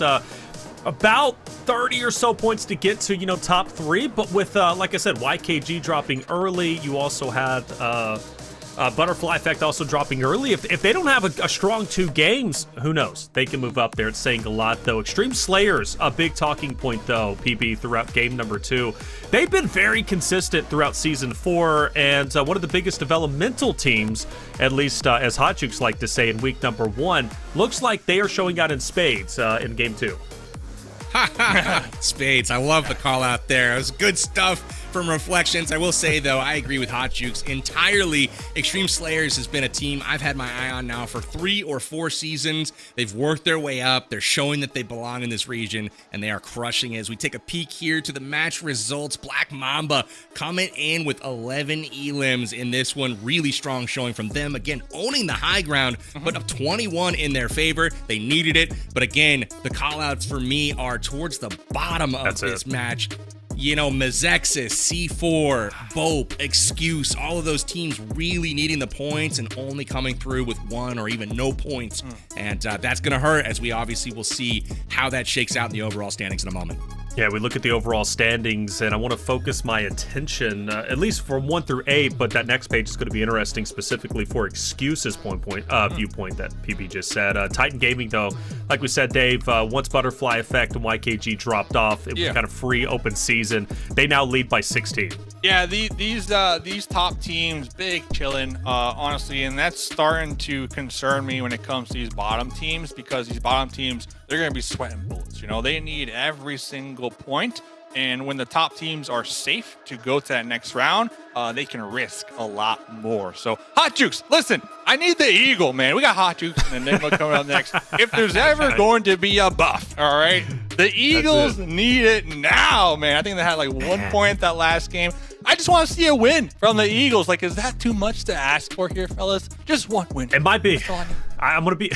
It might be. I don't know, dude. They have to. So the reality is they have to double their points and even more to get out of that bottom 4 team ranking, and which is not going to be easy to do. And again, PP, just kind of reiterate Excuse. They're in trouble because Ace of Spades have moved up and Excuse is now on the chopping block, or just above the chopping block, rather. They are 1 spot away, so who knows? C4, Mezexis, Bope, Golden Eagles, they're all looking to drop Excuse down so they can move up and be up. They've got 4 points cushion right now. Before I go, I'm going to get replaced here as a caster momentarily, but I'm putting 2 teams on notice. Game 3 is a do-or-die situation. We're looking at Bope. They've got to get it going. They're 15 points off of the mark right now to qualify and move through to the finals. And then the Golden Eagles, like Dave said, they need that cutoff from Hot Jukes because they're 19 points out of the cutoff. So again, Bope and Golden Eagles, you're on notice. You got to put up here in Game 3 and Game 4. It's do or die time. You heard it. It's do or die from PB. Well, PB, Dave, it was great working with you, too. Of course, you're going to be replaced. We're going to bring on Hot Jukes and Enigma. We're going to take a quick break. When we come back, game number 3 will be coming your way. Welcome, ladies and gentlemen, to the Titan Series Season 4, week number 2. Got the name for Michael. A bit of an early not wait. He's Let's do that. Oh, but he's hitting the headshot there, Dave. 1v1 situation, doesn't win it. Nice peek from Skies. They're trying to run him over through the smokes. Deleted user popping out with the M4. Nice little pre-fire spray right there. 3 grenades to go. Hayuya with the peek right there from the window, and then the follow-up grenade. He's going for it, Dave. Headshot. Yeah. Oh! Interesting right there. Fight somewhere. I believe it's under the YKG duo. Woo! Oh my goodness! Blown up, Dave. Makes a trick. We're looking to be proactive there. But we'll get back to that because Ace of Spades is going to be locking horns right now with SBG here. And HH24 with the Molotov. They know where Hayuya is. Hayuya's going to be burning all alive. Here comes Tiggleton with the 360. Pump and dump right there. But HH24, the Molotov. But on the other side of the map, we have Passion Fruit and Ace of Spades battling it out. There's some quick shots onto one. HH gonna be able to try and help from afar. And they are using it to fly on in. They are coming into Black Mamba's territory. As they get out, Huacho gets absolutely deleted. Will get thirsted, evening the tolls on this one as they decide to go on in. Scooby Snack's gonna be able to land in those shots, but it's gonna be Robs coming up the top. Let's see what's gonna be able to happen here. Dark goes through, and SBG come back on down through it. The grenades are there. And Kubi, especially right here, we can see C4. They tried to hop out. Sick goes for that shot. Oh, we might see a player on the side though. XCZ gonna be able to open it on up on Excavation as they decide to start flying in. Here comes Schwan. As they start coming through, the shots are coming on in. SLL player down. The DBS going to work. Joey gonna be able to find White Elegy. Oh my gosh, YKG is just turning this one around. Hang on up. Extreme Slayers trying to figure out where they go. Divine has been able to come on over though. He sees a grenade. Divine gonna be able to turn on it. Trick goes down as well. The Bison is singing.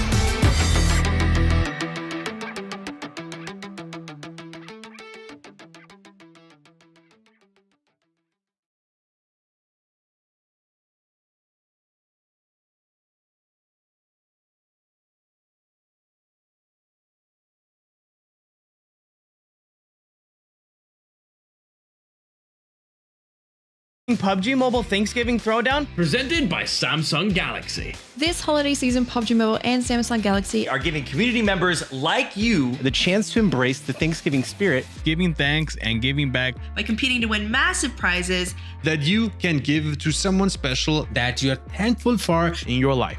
Players who qualify through 2 days of open qualifiers will battle it out with content creators like me on November 21st for a prize pool of $50,000 and amazing new Samsung Galaxy products like the Galaxy Z Fold 5 and the Galaxy Tab S9 Plus.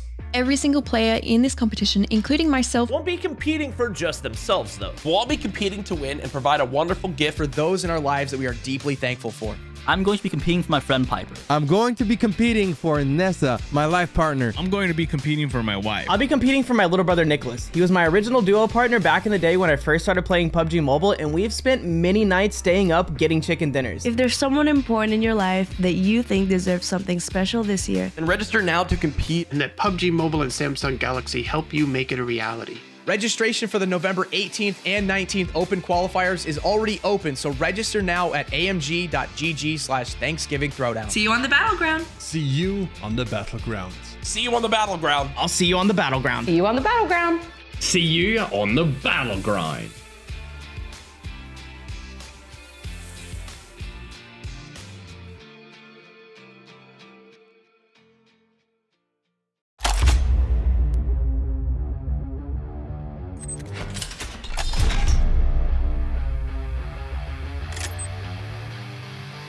Might take too long, but he hits the free fire on 2 players. Oh my gosh, Ayala! Don't do it to him, Ayala! Don't do it to him! Happens, the magic happens! Mythic! Oh! Oh, from Naden gets the first. Reload. What an opening salvo! Ooh. Oh! The beam, it's a 1v1. Say peekaboo, 1 down, 3 to go. Ooh, this is gonna be zombie boys. They need a speech. They got 1. They're looking at 2. Oh, this is so good. Actually,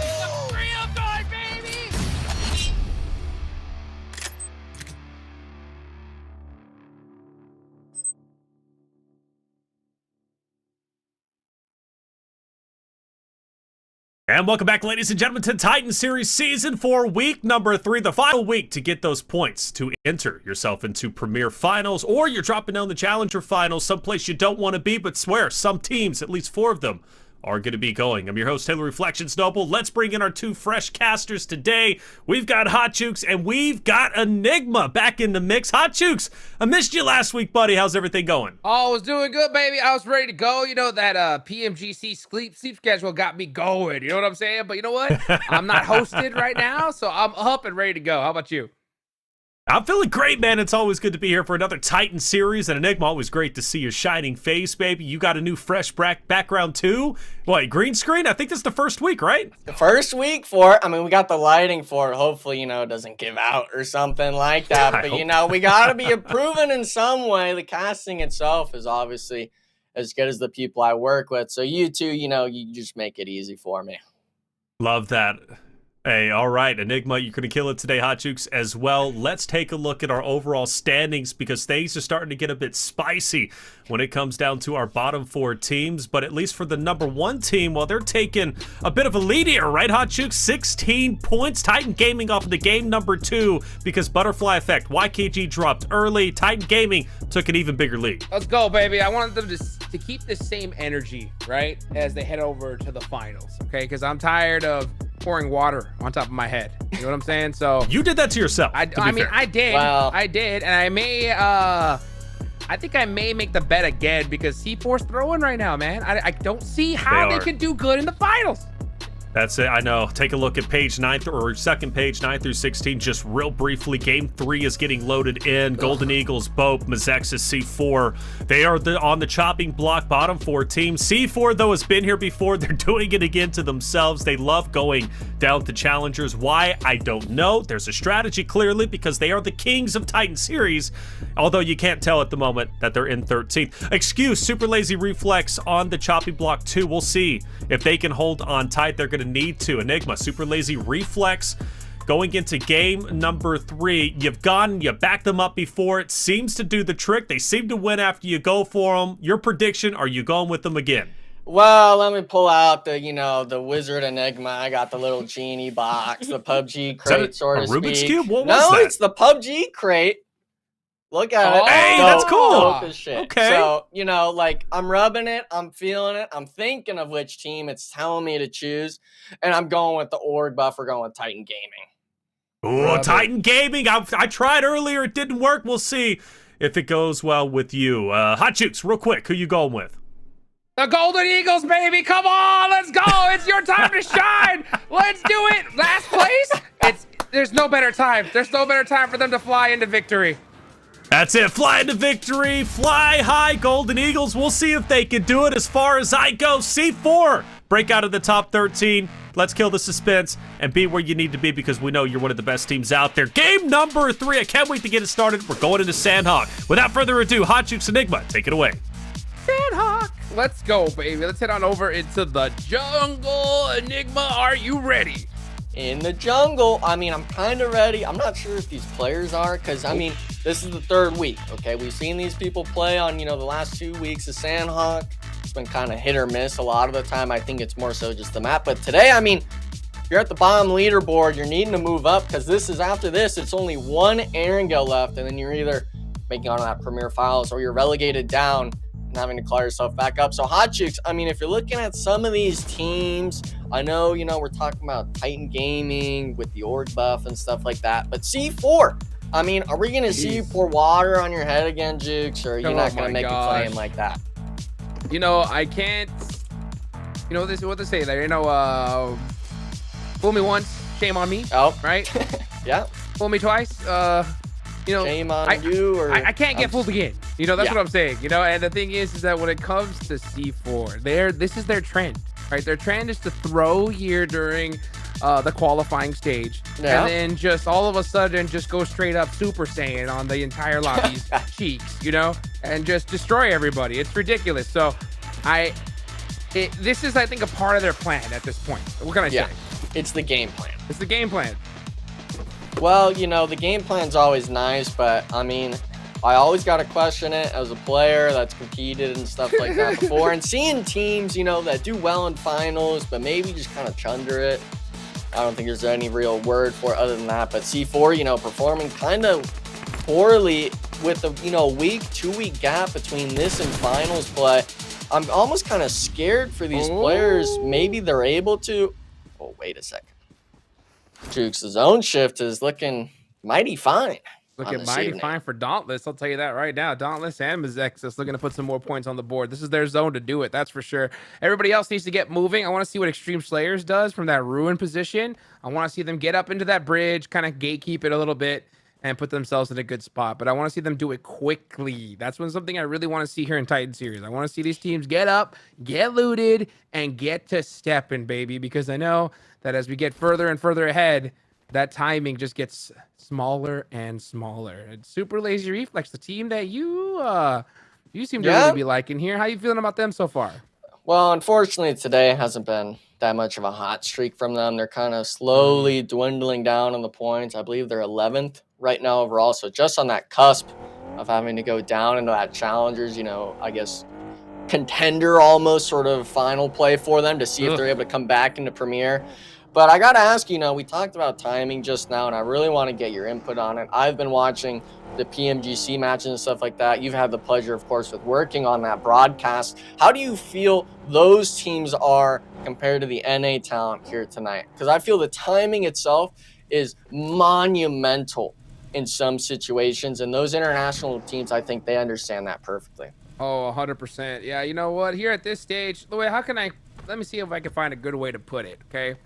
Right now, it's like watching. Like I just had a baby, right? I have a daughter, right? Yep. Right now, you know, hopefully in a few months we'll see her crawl for the first time. Yeah. Okay? So right now she's not crawling, but sometimes like she tries. You know what I'm saying? Mm-hmm. That's that's what I'm seeing right now. You know, minute. Yeah. You know. Meanwhile, you got these other teams in the PMG stage are like Usain Bolt. Okay? So that's like the difference in speed. You know, hopefully soon, as time goes on, we can start seeing these teams crawl a little bit. You know what I'm saying? Yeah. Y'all got to start somewhere. But at the end of the day, right? I mean, this is the place to do it, right? That's what I love. Is like we're gonna see teams that couldn't even crawl start running. You know what I'm saying? Yeah. Now they're definitely gonna have to put in that work if they want to start getting to that speed, so they can start competing with those Usain Bolts. You know? Yeah. But I mean, it's definitely a start. That's for sure. Yeah, and some names that just come to mind is obviously, you know, going to be the more teams on the upper end of the leaderboard. That would be YKG or Titan Gaming. That's a team as well that was kind of formed not too long ago. They were with the 412 Nomads getting picked up by Titan Gaming, you know, and I actually love seeing that, you know. It's a team that's shown progress over the course of the last few tournaments, whether it's community or official stuff, and they've been able to kind of prove themselves as, hey, we're here to play and we're here to aim for that next international stage, not just staying in NA. 100%. Let's see if they can do it. Meanwhile, the best player in the lobby, dude, Juancho. Yeah. Look at this legend, dude. With two other players here, looking to put in some work onto Excuse. Uh-oh. Oh, wait a second. Gotta make a move. Wait, that's a different team. Juancho all day with the shot. One more gets knocked, though. And down goes Passion Fruit, but they did lose 2 players in the process. This is not good for C4. They lose 3. This is not good. Oh, actually, okay, all right. JP47 is still up, but barely. Yeah, I mean, it's just the two of them now. Excuse already. Oh, wait a second. And goodbye. I was going to say he's going to get the reset, but Excuse being the team that had a first initial knock onto Passion Fruit, kind of making away with 1 or 2 extra points to their name. But YKG now, it wasn't just C4 looking to contest this spot. YKG now coming in, aiming their sights towards the Excuse roster. Hey, when you got to move, you got to move. You got to move. move. What I'm saying? You got to move quick. And, I mean, I will give it up to C4 for getting into that fight, I guess. Yeah. I don't know. I think they could have... I don't know. Like, Sandhawk early fights like this are just not worth it. You know what I'm saying? Like, your chance of getting third-partied are so high. But, you know, I think they tried to do their best. They had the advantage. But, oh, my God. This execution here was so tough. Very, very risky play. Yeah, and Passion Fruit almost turned it around. I mean, it was just off HH, I believe it was, getting reset. So it's really only 2 guys and 1 HP on the third against a full 4-man of C4. So getting 3 players there, you know, you wish you'd be able to get the 4th, but, you know, nice stuff seeing out of the squad. That's only a trio in the last 3 matches. And thankfully for them, they are along that leaderboard near the top where they're not really needing to stress too much about dropping out of that top 12. But I mean, the bonus points themselves, we haven't really talked about it much. I think you're gonna have to start aiming your sights towards that going into the last 2 matches tonight. Yeah, absolutely. You know, I think at this point, Passion Fruit are just kind of chilling right now. You know, they don't have really too much to worry about. They're in 5th place, right? Yeah. So they know they're gonna go on to the Premier Finals. Bonus points are good, right? They're definitely a great way to kind of negate a bad first game in the finals, but they're not everything. You know what I'm saying? Yeah. So the fact that Passion Fruit coming in 3, to me, hey, it's a win. It shows confidence. You know what I'm saying? Maybe they want to make Quancho work harder. Yeah. Well, I mean, it seems like Quancho is especially being tailoring himself towards playing with HH, and that's someone, you know, that has years of experience, the laundry list of a resume, so to speak. Someone I've had the pleasure of starting from scratch and seeing each other grow over the years in this competitive space, and seeing him partner up with, you know, someone that's more of, you know, maybe a year or so into the comp scene, picking up and actually elevating a player like Quancho, because we saw in the Miramar match, Dave and PB couldn't believe it. They were hitting 2v4s and Hacienda off drop. So players like that are new coming into the game, playing with someone as experienced as HH, I mean, I think it's worth its weight in gold. Yeah, dude, the amount of level is just, it's unheard of. Dude, especially HH, he's going to be able to give Quancho the some good old advice when it comes to interviews, because HH24, I'll tell you what, man, best guy to interview. 100%. You can't shut that guy up. Yeah. Answers every he loves question. talking. He loves talking. That guy just cannot stop. See, we're going to need, I don't know if production can get it done, but schedule an interview with HH before finals then. Please. We're going to have to get that lined up. Please. I want to see Powerbank schedule. You know, I want to see Powerbank interview HH24 right there. That's that's on my bingo card. Well, but I don't think we have time in the middle. These games are going too quick. Oh yeah, and I mean, we just saw last match. You know, it ended, I believe, zone 6 or something. The zone shifts themselves. I mean, I think it was PB noted 11 teams or something were completely out of the zone. But teams that are out of zone right now, SBG getting laid out by Black Mamba.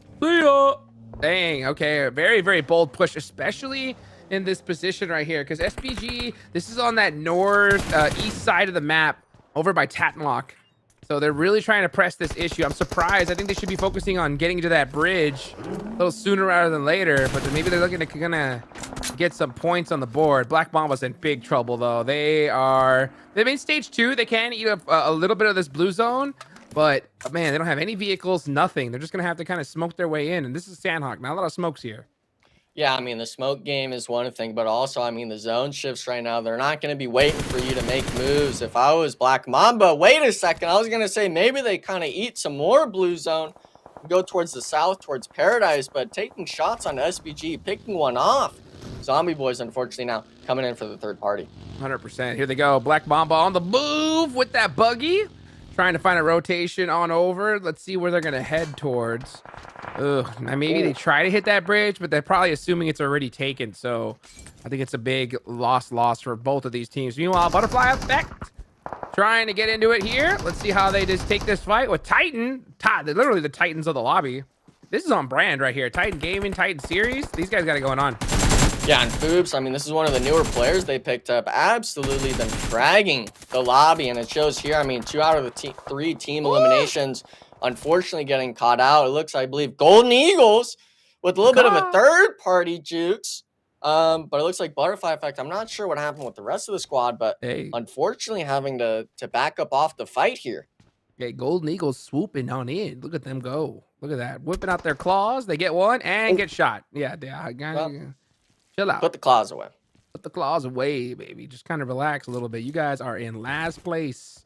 You need to survive. You know what I'm saying? And that's stuff. It's like one thing that I think these teams here at NA really struggle with is understanding when to take a fight. Yeah. And I mean that to another level. Like these other teams, you know, international squads, they'll understand. Like, for example, let's say these teams are on the edge. The zone just hard shifted south, you know? those teams in the north, like, you know, Mazexis, Zombie Boys, Bope, like, let's say they're in a fight, both in at the bigger stages, both teams will just say, you know what, let's stop fighting. Like, let's just go into the zone and we'll fight when we get there, because it's just worth it. If you just decide to continue that fight, you're gonna lose regardless, and teams realize that, you know. So they're like, hey, they know when it's time to cease fire, get to the zone, and then re-engage in that fight. It's just a much better play style to get points on the board overall.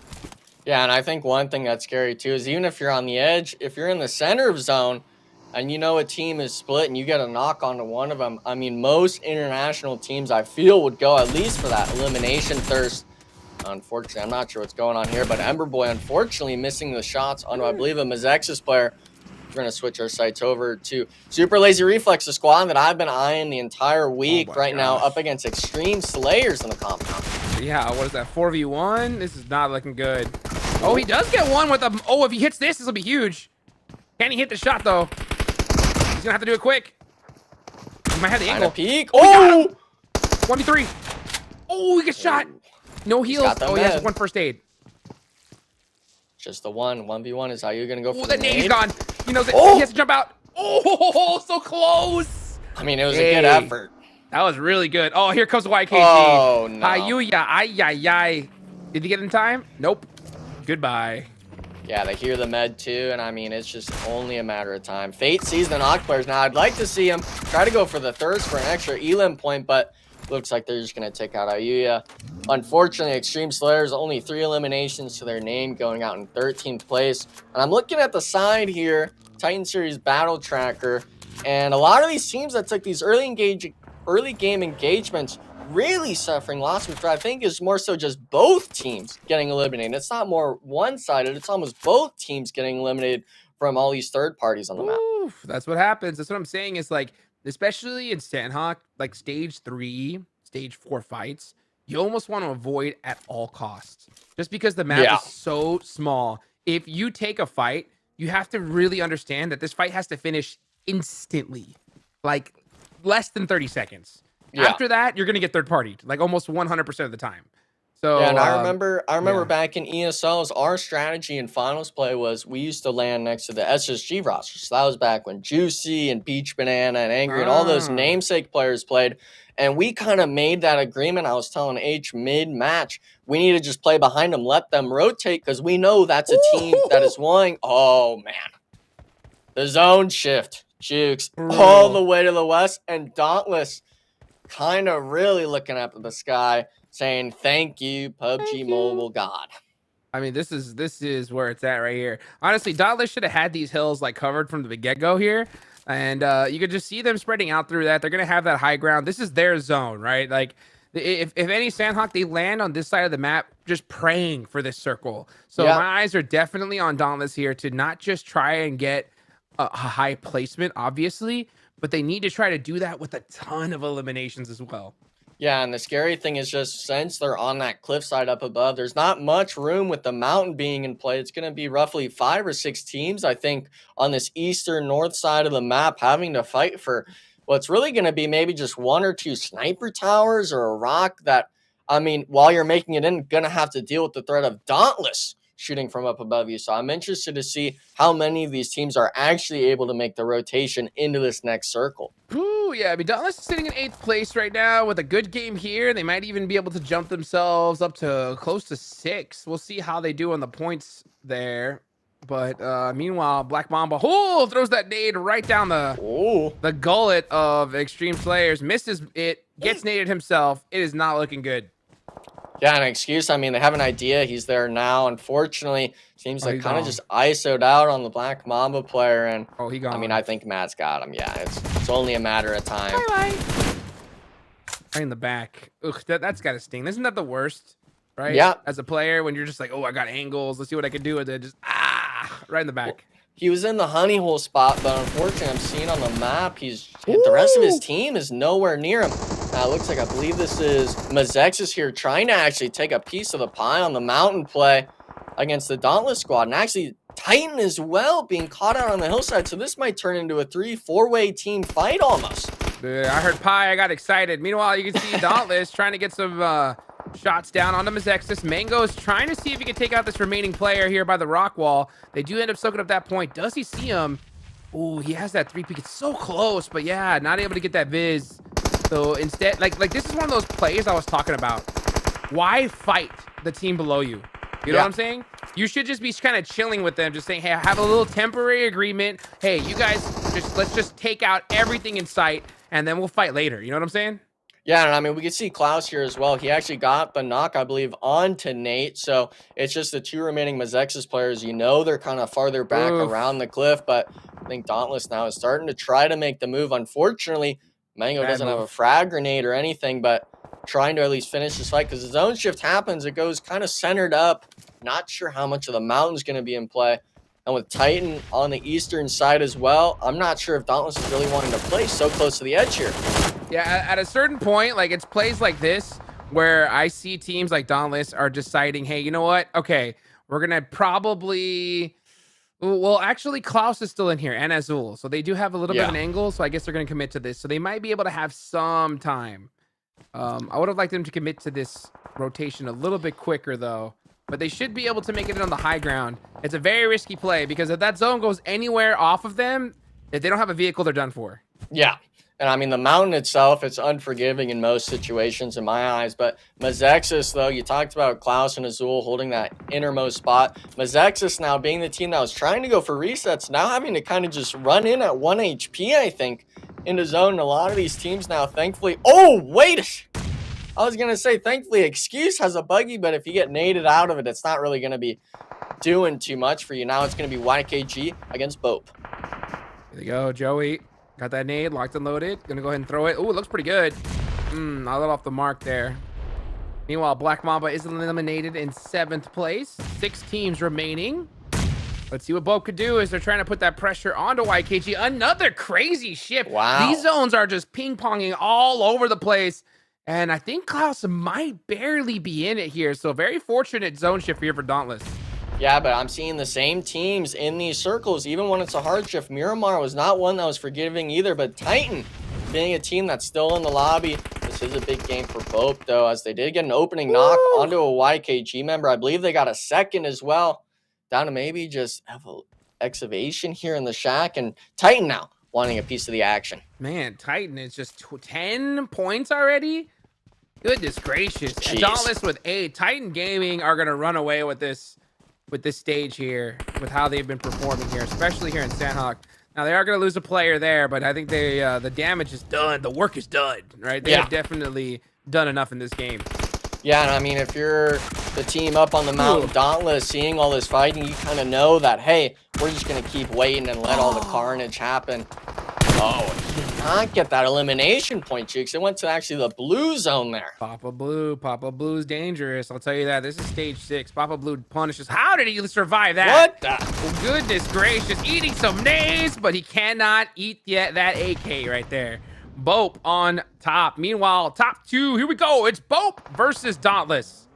Yeah, 4v4 action. Bope actually getting an opening knock on a Dauntless. I believe there's another player, 1 HP in the back. And the team that I thought had the action now kind of on the back foot here, edge of the zone. So they need to be throwing all the util they have towards Bope, if they have it. But they look already low. Oh, Bope has zone priority too. See, this is what I was talking about. Dauntless, you know, we wanted to see them get a top finish. They are going to get at least top 2. They got some solid eliminations here. Here comes Bob on the front line. Ooh, a little pre-fire there into nothing. Gonna have to hit these CQC shots. He gets them pretty lit up. Good movement, but goes down. A big trade. Yeah, I mean, it's 2 players off on the cliff side here. Bope, I'm not sure if they kind of bit off more than they can chew, but Joris thankfully getting the knock for the squad. It's a 2v3 situation on the cliff side, Jukes. Mango trying to go for this heal up front. He's got to get something done on the CQC. Can he hit the shot? He does. He gets at least the confirmation. They wanted to get that point at least. Gets another huge knock there onto Hyro. Rojas. Got trying to go for them toes there on Mango. Oh, he's got a nade. Oh, he should have cooked it a little bit more. Oh, it actually looked good bounce regardless. They're in the open now. Can he find an angle? Can he even get up? Fumbling.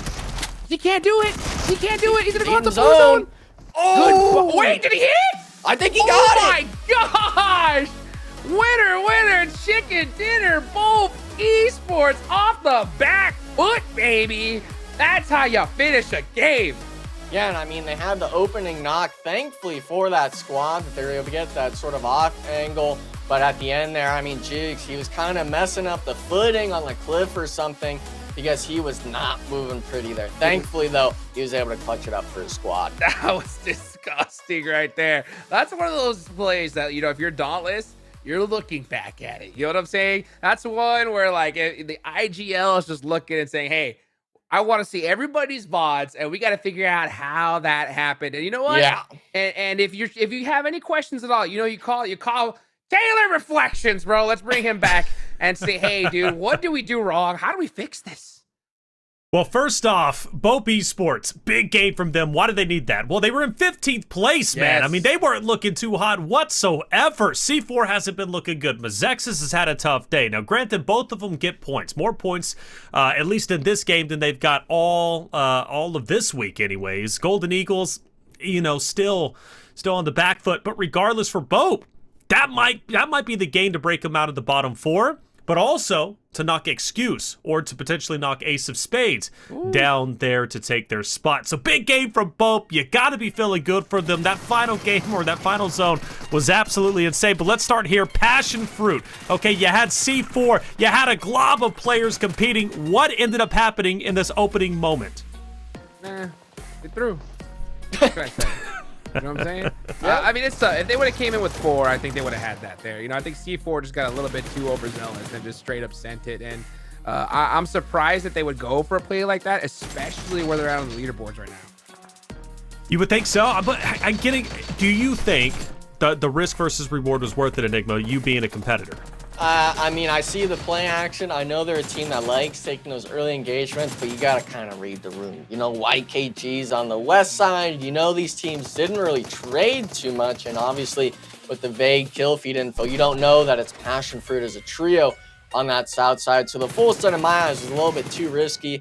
Kind of, proves them right of being, eliminated shortly after that fight with Passion Fruit. But props to Passion Fruit. I mean, they were down a player essentially right on the C4 crash. They got the reset off onto H and almost taking down all 4 players on the slam, leaving just 1 player left alive. So that roster, today, even though they haven't been finishing in that top 2, top 3 range, they've been showing that they're still able to compete as 3. We start getting down to the final zone, though. This hilltop was deadly, Hot Jukes, and I loved watching it. I really did. Walk me through as the players are battling uphill, going against Papa Blue. What was going on? Oh, I mean, they just got to get it done there at that point. Bope, obviously, just in a really, really tough spot on the leaderboards. This has got to be just a great game for them overall, right? To be able to clutch up a win like this against Dauntless, they all thought they were lost it there for a second, but this 1v1, this last shot, boom, getting it done there. They are going to have that confidence going in, especially into this last match to try to, if they didn't already, right, get out of that bottom 4. I think they did. We'll be seeing standings shortly, but I strongly feel that is a strong enough game, especially with the performance of C4, as I said a little bit earlier. Mazexis, the bottom teams in general, that should definitely break them out and very well could be the reason why we see them in Premier Finals coming up in just a couple of weeks. We take a look at the match report, and up top is Titan Gaming. Enigma, they continue to hold on to first. They've got that org buff. They said they wanted to pick up one of the strongest NA teams, of course, them being an EU org, and it seems like the risk is paying off. Yeah, and I mean, thankfully, I'm seeing Baton's name, it seems like every week, up on at least 2, if not 3 of these match reports. And the match results, obviously they finished just here with 4th in the rankings, but I mean, that team is still putting up numbers while having to fight against Papa Blue. That's it. And you know what? Papa Blue always wins, so if you can get numbers while battling Papa Blue and everybody else, I think you're going to do just fine. Bope Esports, though, the biggest takeaway with 18 total points. Ooh. Well done from them. Dauntless also. Hey, let's give them their flowers. 2nd place. That's not bad at all, given the fact that, they've been hit or miss throughout the weeks. They were great in week number 2. Today, we haven't seen much of them, but in game 3, we saw a lot of them. Of course, you go to the bottom. Super Lazy Reflex, C4, Passion Fruit, still struggling. We take a look at 1 through 8. Now we start to get a bit of a a good storyline as to our top 3. It looks like Titan Gaming very solidified for first place. Who knows what can happen? But I look at Hot Jukes, at least YKG, SBG. You got Extreme Slayers. They're in contention for second place. Who's going to take it? Oh, I think YKG's got it locked down. All right, I think we're going to see Titan in first, YKG in second. But, you know, going down as SBG Extreme Slayers, that third place is anyone's game here. So I think at this point, they kind of just play their game. Passion Fruit I'm interested in because I think Passion Fruit has enough gap. I think they should try to hunt down SBG, but who knows? But they've been running 3 players. I think they're just going to chill as we go into the important part here. It is the important part, Enigma, 9 through 16. So we got Bope Esports still in bottom 4. That game was great. It was enough to get them within striking distance of breaking out. They've got Excuse in their line of sight along with Super Lazy Reflex, which is 2 points separating those 3. Yeah, and I mean, it's not just Bope. We've got C4 and Mazex just kind of on the coattails of Excuse. I mean, any of these teams, we've seen them be able to perform and stuff like that. Unfortunately, not the case this season for Titan series, but those squads, I mean, the only team that's really shown some sort of life was Bope in the last match, and coming into Erangel, it's all you can get in terms of the momentum. So hopefully some of these squads are able to start shaking up that leaderboard, because the teams above them like Excuse, Zombie Boys, SLR, those teams really haven't been alive tonight. Sadly, they haven't been, which is really, it's tough to see, because we have seen glimpses if they could be great in previous weeks, maybe even in previous seasons, right? Now being in season 4. But at least for today, non-existent. Bope Esports, I have good faith that they could break out, but nothing is guaranteed. And let's face it, Bope Esports, have we seen a lot of them in the previous games today? No, we haven't. Game 3 was by far their standout game. So they're going to have to step it up even more if they want to try and, obviously break out. But, I mean, Hot Jukes, we're going back to the bread and butter for every single team out there. It's Erangel. And this is a map that's dominated by YKG. We've seen Titan Gaming, who were at one point 412 Nomads taking victories. SBG, Extreme Slayers are wonderful here. There's some heavy hitters. And for the bottom 4 teams, they've got to try and beat the top 4 teams. Oh, and that's going to be the hardest part. It's like just trying to get out of that bottom 4. But you know what? Bope coming off of a game that they just did to kind of put them in a position here, that's just pure, full-fledged clutch, baby, right? So they have that potential. It's just about getting it done, right? They were able to do it against a team like Dauntless in that last game, who lands in that spot, right? They should do good, which they did, right? But they were still over to overtake them. So I think they just go into this last game with confidence. They don't need a ton of points, but they have to put some up here if they, of course, want to make it out of that bottom 4. Bottom 4, though, continuing that discussion, Enigma, one team that I look at to make it out potentially is C4. And not even because of their Titan Series performances in the past, but simply their Erangel performance. C4 is a very strong Erangel team. They're now going into it. They know this is put up or shut up time. They've made it out of challengers. They've come in. They've dumped water all over Hot Jukes' head. Okay, they're looking to do the same this time around, because Hot Jukes this time is up in the ante. He's going to be shaving his head if C4 wins the next Titan Series Premier Finals. But Enigma, C4 breaking out of bottom 4.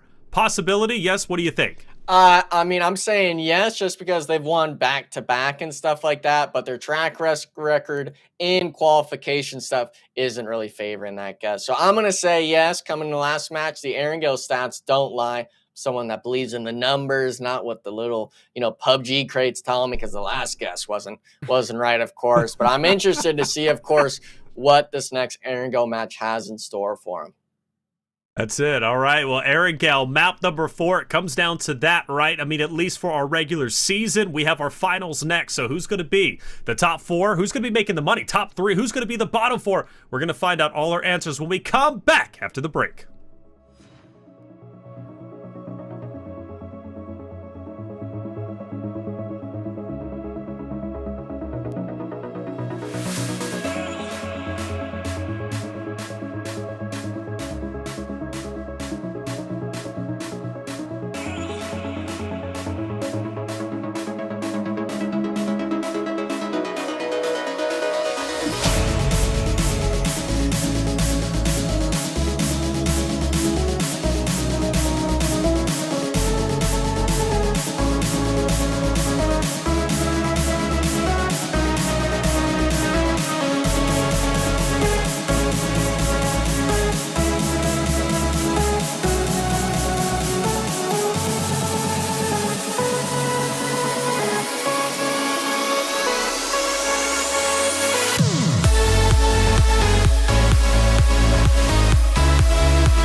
And welcome back, ladies and gentlemen, to Titan Series Season 4, Week number 3. The final chance to break out of bottom 4 is here. We're going into our final map, Map 4, which is going to be Erangel, the bread and butter for the majority of our top teams that are out here.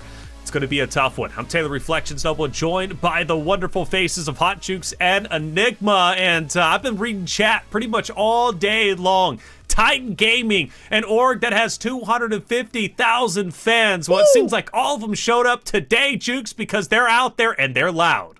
Rightfully so, and I'll tell you what, man, this org picked up the right team, right? Baton and friends are monsters, right? We've seen them compete at a very high level here, and they're dominating this stage. I mean, for them to put up as many eliminations they did in the last game with that kind of circle is impressive. Yeah, they didn't win the game, but they did enough points where they're at to just be you know, hands behind their head, big chilling. Can't be big chilling, though, because let's not forget, they haven't even learned how to crawl yet, okay? They got to get faster than Usain Bolt if they want to be the best out there. But NA-wise, hey, these boys are crawling. They're looking solid. Hey, Titan Gaming, it's great to have you not only in Titan series, but also in PUBG Mobile. Enigma, let's go for it. Who you going with? Final chance for at least the regular season. Who's your prediction? We're going with Titan Gaming. The org buff, I mean, I had 2 guesses. The first one wasn't working out on the last map. Hopefully for this one, we can finish off strong and see that chat go crazy spamming Titan Gaming. All right, we'll see if they're going to go nuts. They're already doing it. Hot Jukes, what about you? I got to go with the same. What can I say? You know, I think everybody else is starting to crawl, but Titan Gaming's had a good, solid jog. You know what I'm saying? Okay. And that jog is just dominating this lobby. I like it. A small jog, slow jogs, more than I've been doing the past 3 months. Your boy's getting fat, and he's feeling it, okay? I got stairs in the house, only 5 steps. By the time I go up those 5 steps, I think I'm about to have a heart attack. Hopefully it doesn't happen. We'll find out soon enough. For me, I'm going C4 because I think this is where they say enough is enough. We're going to show you why we're the Titan Series champions, okay? Back to back to back. They've been messing with their food a little bit too long, and now it's time to have the full meal. They're hungry, they're starving, and they want to be at the top. We're going into map number 4. Erangel, the final chance to break out of the top 4. Who will it be? Bo, C4, Mazaxis, Golden Eagles? Well, let's find out. Hot Jukes Enigma, take it away.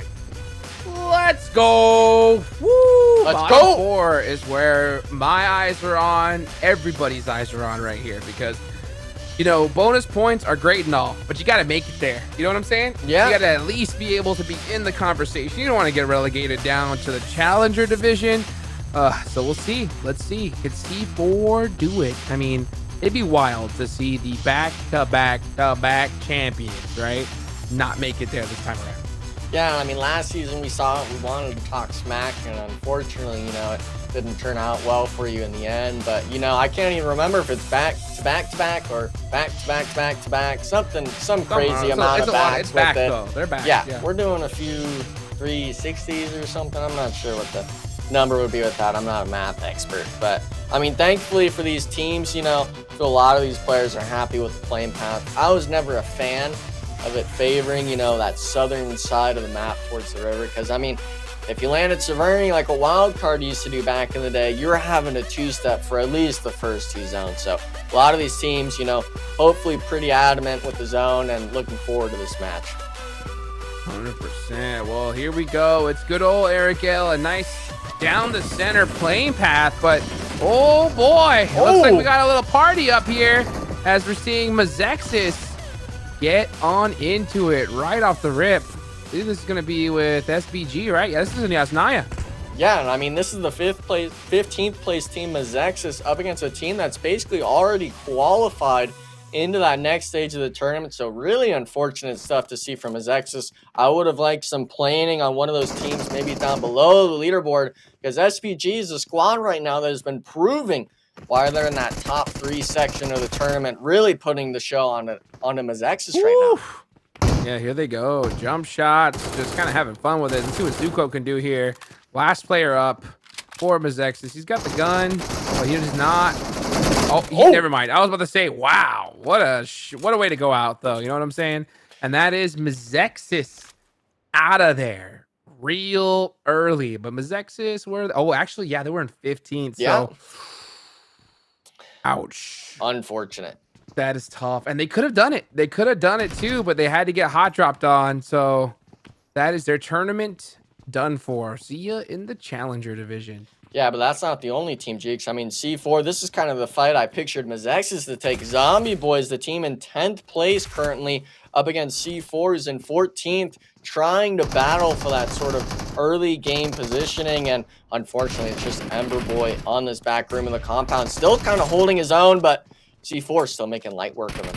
Oh, man, C4 trying to clutch this up, trying to get that ticket on over to the finals. All they need to do is get into 11th place. You know what I'm saying? Yeah. And then we'll probably see them dominate the finals like they've done before. Oh, the 180 on down. The confidence from C4. I mean, 3 free elimination points. We see Passion Fruit there. That is a trio coming around from the school side, I believe. Hopefully we'll be able to see Divine pick up a free elimination or something here. But the squad now taking shots at C4. Here comes Passion Fruit. They're either going to destroy C4 or they're going to feed C4. And oh boy. You hate to see it. That is tough. And because Divine's in a really, really hard spot here. Or Jin is. Yeah, Jin is in a really hard spot. He has a very low chance of getting res. You can see Divine trying to go through a little bit of a smoke wall here. C4 has to predict this cross. They got to start shooting some shots, at least in this direction. A little too late. So let's see if Jin can get that crawl. No, he's not. Wow. Yeah, and I mean, Payne tried to make it over, but Divine, you know, they were the team that wasn't fighting off drop, being able to get some loot. And C4 now, I liked the play from them on the Zombie Boys, but Passion Fruit might be the Goliath in front of them, stopping them from moving on. This is a grudge. This is 100% a grudge from Sandhawk. That's what it has to be.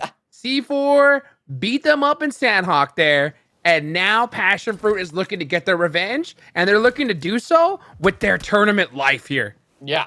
And I mean, Passion Fruit, they got nothing to lose. This is the first stage, the zone. You know, we haven't seen too much of it recently, but, you know, you could hold them if you wanted to the entire time here. This is 100%, and I can say this with confidence. This is a set play from Passion Fruit. They're looking to destroy C4 here. Oh my goodness. Let's see what the plan is. Jin is gone. This is 3 eliminations. This isn't enough. They need to survive this. Yeah, and I mean, it's also other teams alive as well. Golden Eagles, you know, unfortunately eliminated at some point in the match. We didn't get to see it too much, but, you know, these other teams, we're seeing them start to kind of crumble under the pressure. C4 being one of them against the 3-man of Passion Fruit. It's not like even their whole squad really kind of just getting picked apart. Unfortunately for them, they haven't been able to find an opening knock on the Juancho or anyone. Now it's just, I mean, it's only a matter of time. You better figure out a way to shut them down, because I'll tell you what, Juancho's coming with a vengeance right here. He's got the M4, he's got his level 1 gear. This is where he operates best. Now, it looks like they are trying to find some other angles, and this is where I think Passion Fruit's going to succeed here, because you can see C4 are stuck in the same buildings for far too long. Meanwhile, Passion Fruit is looking to hunt down some angles and take advantage of them. Juancho might just catch Bond up here. Yeah, I think someone told him, you know, let's go to the north side, try to get an angle if he starts kind of getting a little bit too overzealous. And Divine, actually, I think they spotted Divine on the hillside behind him. So if he opted to try to go for a bit more shots in front of the roof, he would have been beamed by Juancho. Here's the problem. Here's the problem with this fight. And this is the situation. This is why you never, ever, and I say this all the time, you never want to be stuck in the final game needing points, right? Yeah. Because if you made enemies of anybody, they can decide to do whatever they want. And Passion Fruit are so high on the leaderboards, they can decide to stick with this fight, lose everybody. They don't care, right? As long as you take out C4. And, that's what they're going to do. They're just going to sit this out and look to just destroy C4 here. They're in trouble.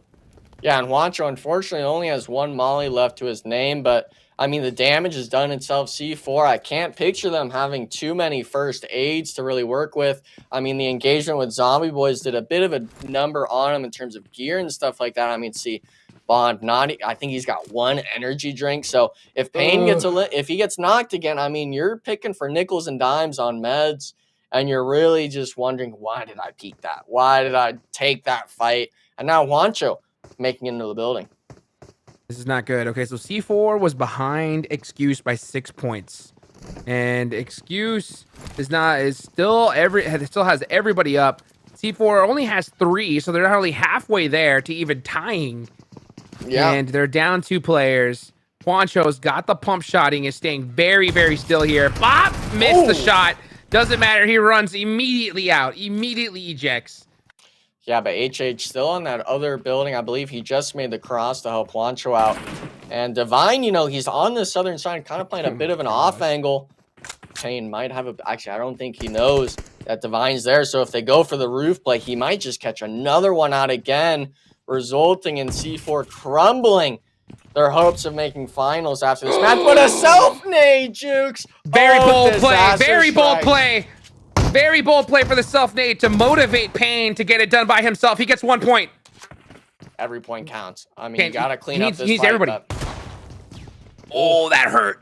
That hurt real bad. Oh, right in the back. Can you do this? Go for the jump. Now Literally he's feeling the doubling pain. up. 1. Oh! And goodbye, C4. Oh, and look at that. The BM. Damn. The BM It for was Juancho. personal. It was personal. And they let HH24 die. Let's Yeah. go. Hey, I mean, someone's gonna have to bite the bullet. Thankfully, it was HH, Divine, and Juancho are those types of players that are able to make the magic happen like the first Wow. Erangel went. But, I mean, C4, that's the main talking point. I gotta mean, tell these you. teams, it's tough to see. Man, dude, I'll tell you what. Bond with the very, very bold play to nade himself right there. You know, I don't think a lot of players don't have that awareness, right? But Yeah. you know what? Your previous champions just saying, hey, Bond said, I'm going to nade myself. Payne, you could do this on your own. He couldn't. Yeah. He couldn't. He gave it up to him, gave him the highlight reel potential.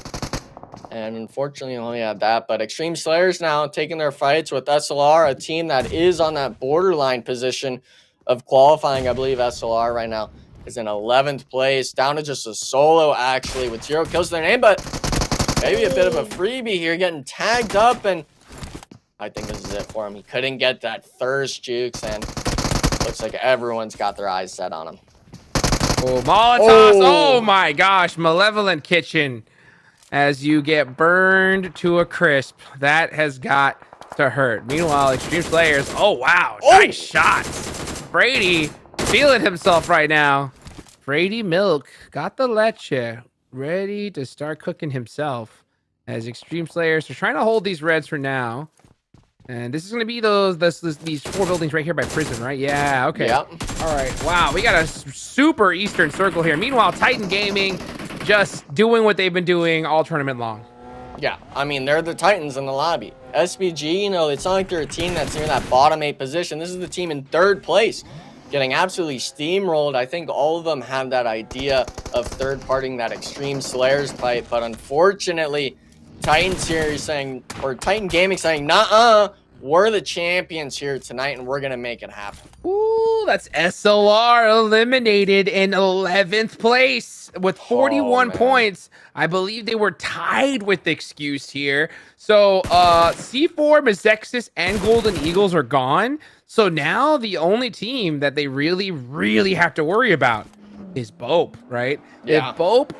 If Bope and Excuse, actually if Excuse really gets any points here, if Excuse gets 1 point, which they most likely are, and both get it done, we're going to see Super Lazy Reflex get relegated down. That's got to hurt.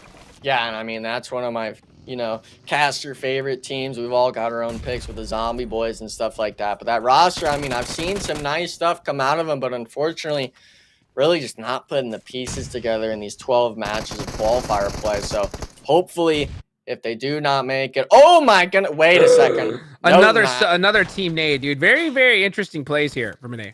Yeah, I mean, I'd like to say that it's all part of the plan, having Excavation push down the stairs and Kubi gets the knock, but I think that one was a little more unintentional. Ah, intentional. Oh, okay. I didn't really consider that. I thought that was a set play. Meanwhile, we're gonna see YKV. Oh, elevation. Oh, evasion. Really getting some moves on. Look at that. Getting that parkour going. Let's see what he can do against Kubi. Looking to go ahead and hop right back onto the same building. Did he pick up a nade there? Was that what his plan was? I think he wanted to go pick up a nade. Oh, wait, this is big. They had to hit the pinpoint, right? Yep. Yeah. Throws it in. Does tip him up a little bit. Oh, we missed it. Back on the ground. 1v2 situation, though, Jukes. UMP's in all the hands. Actually, a Bison coming out. Excavation now on the back foot. The B-Zone coming on out here. Scooby Snacks got that UMP. Ooh, is he gonna go for the res? No, he doesn't have no time. Yeah, so he's gonna go in to stick to this 1v3. Nade out. Another bounce. Yeah, got this is some not on the looking body, good. I think. He let him get the resets. The bank is open, and he might get the second nade. The second shot, he does. 1v3. Kubi's 1 HP too. I mean, his excavation can just dodge the first nade. He might be able to do him dirty. The bounce, and he gets him. 1v3, Jukes. I mean, I don't even know what to say at that point. That was disgusting. What a finish there. Oh, the emote auto, baby. Let's go. Shout out to production. Getting that. Back to the lobby, dude. See ya. I mean, we talked about it with the last game at the end of Sandhawk. This is a spot, too, where if you're Butterfly Effect, we're going to have to run the VOD back. We got to know exactly what happened there for us to get 1v3'd. Let me tell you right now. Hey, Butterfly Effect, welcome to the highlight reel, baby. You know what I'm saying? Welcome to the highlight reel. Let's play that one back. First off, bank shot. Got him, right? Hits the crazy shot here. Nice little pre-fire on the window. Of course he's going to peek that. Of course he's going to peek that. And then he say, you know what? Is the bank open? Yes, sir. All day long. That's how you finish it off. Yeah, and the nice play there was, Kubi had a nade primed before excavation, so he's trying to bank on him just being able to one-tap him with the frag. Now the YKG player thankfully was able to hit that sort of crouch jump into the window while holding the pin. So if Kubi misses, which 9 times out of 10, no player is going to predict that, being able to bank it afterwards and hit a clean 1v3 for his squad. Man, that's what I'm talking about. That's how you finish off the qualifier here for the Titan series. That's why it is the Titan series, man. We see nothing but crazy plays constantly. Dauntless. Okay. This is all the way near the good old Lipovka. Wow, we got a super eastern zone here. I haven't even been really looking at the circle. There's too much action going on here. Meanwhile, Klaus trying to avoid the hot fire. Ooh, almost burning up, but he still holds off for now. Got that pin pulled. Can he hit a nade off? Nope. Can't find an angle. He doesn't want to nade himself here. Yeah, so it doesn't look like that's in his cards. Yeah, the door That's kind of actually a good blocking one. you. Ooh. 1 HP, but his teammates are kind of getting tagged up. It looks like Black Mamba now kind of on the back foot, not losing a player just yet. But Titan now actually getting a little bit of a thirst action going on. Excuse as well, picking apart the Black Mamba squad in Lipovka. So these teams that opted to come in here and take these fights early, Jukes, are really starting to feel the pressure of, hey, it's not just a 4v4. There's other teams in the lobby. 100%. If I was Klaus, I'm saving all my util. There's no reason to throw it at this point. You know they got to be gone. This is one of those fights that just don't make sense to me. Like, okay, I get you decided to take that shot, right? But why? Yeah. Like, there's no way you're going to finish that team off. There's just no way you're crossing at all. Yeah, the ammo, the util. I think nades is the big one, like you mentioned. Because, they take up a good amount of space in your bag. Why even throw them? And if you're able to get a knock for your squad without having to even peek, give away your info, if you're in some sort of off angle, why bother? But it looks like actually Dauntless is looking to take the aggression to Black Mamba still. Only one of the players for Black Mamba is in the city. The other one's, I believe, on that little cliffside on the rock. So I'm interested to see how Black Mamba will be able to play if Dauntless chooses to keep pushing this. Yeah, 100%. Yeah, like this is one of those zones that I think that you have to really understand. Like, hey, you know what? These are my neighbors temporarily, right? Hey, you guys look that way. We'll look this way towards the water. And then the zone closes, we'll fight each other later because it's just no point. We're just going to waste util, waste our armor, and if we get crashed on, we're going to be in a bad spot. So, yeah, I think right now, I wouldn't even be trying to be looking at these other players unless they pushed up on us. Yeah, and I mean, a lot of these squads as well, I'm seeing the map feed right now. The complete south side of Lipovka and all that stuff towards Milton Power is completely free. So if it shifts down there, unfortunately, it doesn't. It goes just to the west of Lipovka. Goodness gracious. All these teams going to have to fight for essentially either 1 or 2 buildings or the mountain that Titans has been sitting on top of the entire game. Okay, well, Dauntless putting themselves in a really bad spot. They could have just turtled up, but instead they wanted to kind of make some moves, and because of that, they're going to get eliminated. But hey, you know what? I think they're in a decent spot regardless, so they don't got really much to worry about. The big storyline here is none other than Bope, okay? Bope need 3 points, right? 3 points to qualify. SLR only needed, Excuse only needed 1 to pass up SLR. They got it. And that's actually another one. So that's going to definitely punch them in to the big show, okay? But can we see Bope get at least 3 points here? They really desperately need them. Yeah, and thankfully for them, I mean, every placement after this is essentially getting you 1, if not 2 or 3 extra placement points with only 7 teams alive. We could see on the right with the battle tracker, only 3 squads have a full 3-man. So if I'm looking at Bope, I'm looking at the remaining 18 players in the lobby, 4 of them being our squad. I'm liking this idea. Kind of just chill. Let's just wait for the fighting to go on and play that passive game that you and I have stressed enough tonight about. You don't need to take these early engagements. You can play for that late game and play for the points.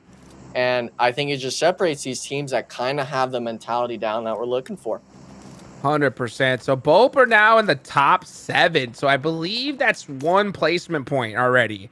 So now they need at least 2 eliminations if they want to go ahead and pass up SLR. So all of you SLR fans right now, if you're watching, I would really be cheering on YKG, Extreme Slayers, Black Mamba. Just tell them, hunt them down, baby. All right, hunt them down, because if Bope only get 2 more points on the board, your team's going to the Challenger Division. Yeah, I don't think we've noted this yet, Jukes, but I'm looking at Titan right now, and they're sitting at 11 elimination points. I don't know what kind of happened, but... Oh, wait a second. Bope, stop, please! I beg of you. Oh, don't do it. This is what kills me, right? Why do you bring attention to yourself? You know what I'm saying? Yeah. Especially here on the edge. There's just no point at all. You should be just chilling. Save all your ammo. This is the planning phase. Get ready for that next circle. Get that shift going. Because right now, you got to understand, not only do you desperately need 2 points, Titans, they got nothing to lose here. Right? Yeah. They can do whatever. And the zone went north. Wow. The zone went north, so Bope doesn't have to move at all. Could you be more lucky? Hey, it's not luck. It's skill. Let's go, baby. Someone gets the zone and someone doesn't. Now, Titan, though, they're the team that had basically 90% of the zone control. Unfortunately, kind of overextending towards Lipovka. This might kind of open it up for Excuse to start moving up the leaderboard. And a lot of these team Jukes, there's still bonus points to be made. It's not just, worrying about who's going to be relegated in the bottom and who's top 3. All of these teams have a chance of increasing their points going into grand finals. Overextending. I mean, come on. This player's got 11 eliminations. This is their map. You know what I'm saying? Yeah. They can go wherever they want at this point. Titan is just crushing this. This is a victory lap right here. And I'll tell you what, Titan Gaming, like I said earlier, I want to see this same energy in the finals, okay? Because you just did way too well in this qualifying stage to not destroy in the finals. Yeah, and I mean, we've seen teams like YKG and NHyper and stuff like that where they'll get these insane bonus point accumulations and kind of falter in their step maybe or something when it comes to finals play.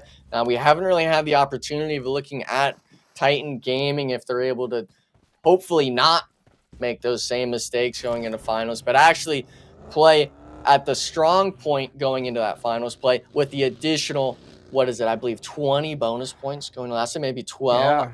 So, I mean, any of those points matter, and that's the team that's up for grabs. Oh boy. Okay, guys. So Bope still need at least 2 more points.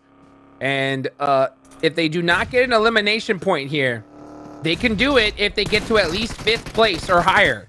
So let's see if they can at least do that here. They might just do so because YKG is about to go out unless he decides to go ahead and bank it again. Oh, actually, that was a stun grenade here. Here comes Papa Blue. Oh, I was a nade. It took a little bit of a delay there. Can he clutch it up? He gets one. Oh, he gets shot in the back by Extreme Slayers. I'm so surprised that Extreme Slayers pushed out of their compound there. One more. Oh, you can't save him, though. One more. You gotta leave him. If one more team goes down, I believe Bope should be able to make it in. I don't know. It's going to be a close one. It's going to be a close one, but it's looking really good right now. I think is that Black Mamba out? No, they've got one up coming in from zone, but he's essentially 1 HP coming in. I don't expect him really to be able to find a spot in zone, but a lot of these teams, though, really struggling down to just a solo, duo, and the rest of the squad. I mean, Titan Gaming, Excuse, and Bope looking to try to take the match. But, what happened there? Crow getting one of the players from Bope. The eyes are now on them. They don't realize who this really is, but they'll find out here if this nade connects on Ophelia. And if that happens, they can decide to just end Bope's dreams. All they need, I believe, is just a couple of eliminations. Can they get at least 2? They just cannot go out right now. They can't. Yeah, and I'm scared for Nightcrocs because they're starting to turn their eyes on him. He's ISO'd out over the hillside here. And Titan's starting to group up. Nightcrocs is trying to play the stall game a bit. Maybe have Titan play for that top side of the hill. And they play on this western side, but we'll have to wait and see. Bope, you know. Oh, wait a second. Not sure what happened there, but SBG self-nade eliminated out of the match. We're down to just the top 4 in the last match of qualifiers, Cheeks. Let's go. Bope, I think, may have just done it with placement points alone, but I would not be comfortable with that math here. Ophelia does go down and get knocked. I want to see at least a couple points from Bope to really, really punch it home here. What a comeback story, right? For them to put out such a monster game in that Sandhawk, to just coast in the last game and make it in the finals, that would be huge. Titan Gaming, meanwhile, just looking to have a victory lap here, having some fun. Bope, so desperate. Have to do something. Yeah, the zone shift favors Bope as well, but Excuse making the do or die play on a Titan Gaming. 2 knocked onto the Titan Gaming squad. It's just down to Crow. And I believe a 1v1 situation. Where's the last player of Excuse to help his squad? I mean, now Bope getting caught out as well. I believe the Extreme Slayers solo. All these teams taking engagements around the edge of the circle. You can just tell Bope is so nervous. I'm so shocked that they're taking this long to try and approach this fight. But then again, they do have the zone. This could be another chicken dinner here from Bope. And they do. Here comes Nightcrocs from the back. And that should do it, folks. Bope making it happen. And a absolute soul-crushing moment on the side of Super Lazy Reflex. Listen, I'm going to need one of your clutch badges. I'm going to need one of those clutch badges, Jukes, because we're going to have to give it to Bope after this one. I mean, coming in, you're not even top 12, even after a win. Having to play to your best capabilities on a map that, I mean, everyone knows tried and true. And for them, I mean, they're in a 3v1 situation now. It's only a matter of time before they clutch it out. Oh, he's blind. Ayuya, not able to even see. Gets over. And it's a back-to-back chicken dinner for Bope Esports. You said it, man. That clutch badge, I got it here. I'm painting it right on their chest. What more could you ask for, right? When your literally back is against the wall. Back-to-back chicken dinners, baby. That's how you do it. Yeah, I mean, for that squad, everyone's going to be like, well, you know, they didn't play as good as Titan Gaming, who's in first and stuff like that, if my math's correct. But I mean, hey, if you're Bope, I'd be praising, I'd be happy, I'd be jumping up in the air off of that, because it's not like you had just barely squeezed by not winning matches or anything. You won back-to-back on the last day of qualifiers to secure yourself into that grand finals play. So I'm interested to see what Taylor's got to say about it, because back-to-back is unheard of. Unheard of, man. It's wild, isn't it? We at least get one, I think, every season. But Bope, did we expect it to be them? Woo. No, I mean, at least I didn't. And when it mattered most, Bope literally had their, premier life on the line, at least for the time being. Maybe they make it out of challengers.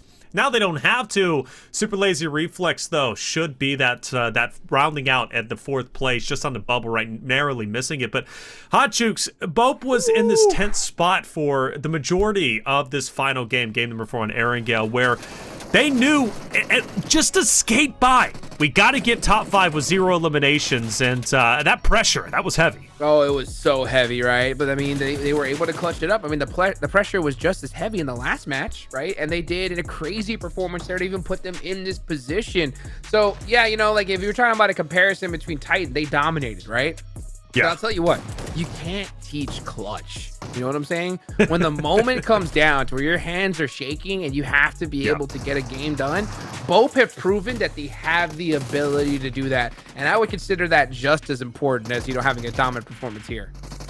I agree. I mean, and not to mention too, Excuse had a big task ahead of them, and they made it happen. They did what was needed to at least break into the top 12 to move forward. Enigma, a great game nonetheless. Some incredible moments, and as far as I'm concerned, funny moments. This was an incredible moment, though. Break it down for me. Yeah, I mean, 1v3 situation. He had the bank shot on Akubi early on, and then gets that pre-fire, leaving himself in a 1v1 situation. I noted it before, but he hits a jump crouch out the window while cooking the nade.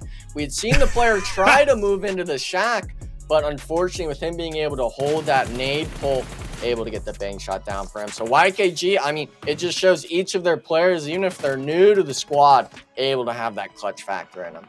New to the squad and new to the role, Fate as the new IGL Hot Jukes. That was shouted out very early on. YKG have just done an incredible job under his leadership.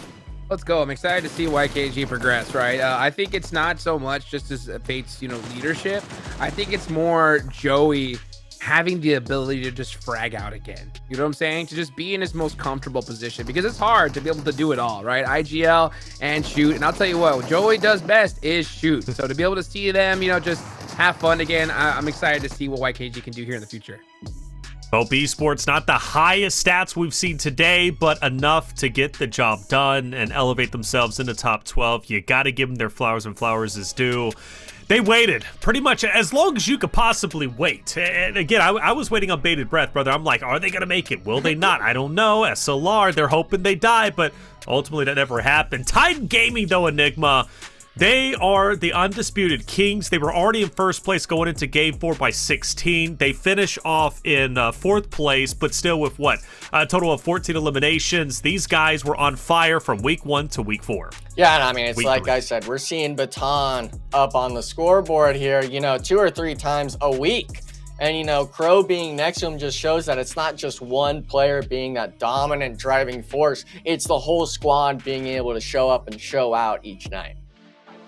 All right, match results. We're getting closer to the standings, Hot Jukes, and we look at the bottom there. Mazexus, Zombie Boys, Golden Eagles, C4. Zombie Boys, they're going to be all right, but C4, Golden Eagles, Mazexus, and then throw in Super Lazy Reflex. That looks like your bottom 4. Oh, yeah, it does, man. That is rough, right? What are the odds of that, right? The teams that so desperately need the points, we see them going out first here again. It's gotta hurt, especially for your team like Super Lazy Reflex, who didn't need that many points, right? To go out early with a goose egg, yeah, that's definitely a punch in the gut. It is, and it's definitely a punch in the gut after Passion Fruit did what they did to C4, all right? Taking them down and then give them some extra love. Hey, I'm all for the extra love, though. It's only going to make the Premier Finals that much more interesting. We take a look at 1 through 8. Titan Gaming fans out in the chat, you got to be happy for them. They absolutely dominated, never dropping to 2nd place. If they did, it was literally for 1 game. The next game, they're already back into 1st, 138 to 106. YKG in 2nd, Extreme Slayers in 3rd. Enigma, that brings out our top 3, but now let's look at 9 through 16. Yeah, I mean, I'm itching to see what it is, and oh, man. I mean, ouch. The team that I like to see, SLR, unfortunately, not making that top 12 performance tonight. They were close, though, Hot Jukes. They were close, but not close enough, baby. I mean, that's gotta suck. You know, I'll tell you what, Yeah. you know, Wyatt Elgi, I got to talk to him during an interview once, and he told me that, hey, he's been working on it with his team, that, you know, he loves romance novels. And you know what? At the end of the day, I'll voice over. Maybe this is a start. You know what I'm saying? Maybe this is the start of one, you know, of seeing SLR with a big comeback in the Challengers Division and making it back here to the Premier stage. Well, there's always a chance they're not out just yet, especially if you're an SLR fan. Big day for, or at least a big talking point for today was the bonus points. First place walking away with 10, second with 8, third with 6, and it goes down from there. But going into the Premier Finals, bonus points-wise, Titan Gaming is going to have the Big 10. That is quite a bit to really walk away from. You got to be happy with that result, and that's especially with how well they dominated here. I think we might have a new champion. After all, C4, they're going to have to make it back in. As far as Challenger Finals goes, that's going to be taking place November 28th. We'll see which teams are going to walk away with the bonus points themselves. But Titan Gaming with 10, man, they're going to be well ahead as we look at the map rotation, though. Butterfly Effect, they started off strong, slowed down a little bit, Hot Jukes, but overall finished off in 6th place. Not bad for them, but Bope is the big talking point, right? Winning maps, Sandhawk and Erangel. 100%, right? To be able to clutch it up like that, it's going to be huge for them. So I hope they kind of take this time off, right? Put in that work and see them make it happen. And I hope these teams that, are in the bottom 4 really put in that work, right? Because they got to make it happen in that Challenger Finals. That's it. Challenger Finals, like I said, that's going to be coming up November 28th. We would love to have you. Starting time for Pacific Standard Time. Enigma, always great to work with you, man. It's been a great 3 weeks. We're going to take a little break because we have Thanksgiving coming up. But as far as today goes, what are your final words before we get out of here? I mean, Bope really just showing out as a squad. That's a squad that, we didn't really see much life out of them over the whole tournament. They were always around that 12th place, relegation slot. And for them, to clutch up on a map like Sandhawk, where in my eyes, it's more of that randomness factor on where the zone goes, being able to get their momentum, the match before last, and pulling it into Erangel to clutch out. I mean, you never see that every day. You don't, man, but I feel like we say that often when it comes to Titan Series. PUBG Mobile is just great to watch. Titan Series has been an incredible program from Season 0 now to Season 4. And Hot Jukes, you've been there since the very start, brother. What are your final words before you get out of here? Hey, you know what? C4, you suck. I'm just kidding, right? C4, hey, now. C4, hey, you know what? Challenger Finals, there's no way you're going to win that, right? There's no way you're going to qualify to the Premier and win that, right? It's impossible. Jeez, the one eyebrow's going. I'm calling it. Hot Jukes, one eyebrow or something. Understand something. Hot Jukes is sweating bullets right now because I know deep down inside he really wants to make a bet again, and I don't know what. I think a head shave. I think a head shave is fair. I think you'd be an attractive man with the bald head, Hot Jukes. You can't lose either way. No. Right? No, it will not work out. But you know what? I'll tell you what. Another cup of water over the head, I think, is definitely in the. It's in the running for sure. Let's raise it up to a gallon. You got yourself a deal. Hey, it's been a great day, and all of you out there in chat, thank you so much for being here. Titan Gaming, they look great. You showed up big for them, and they took that energy, and they ended up winning the entire thing, at least as of now.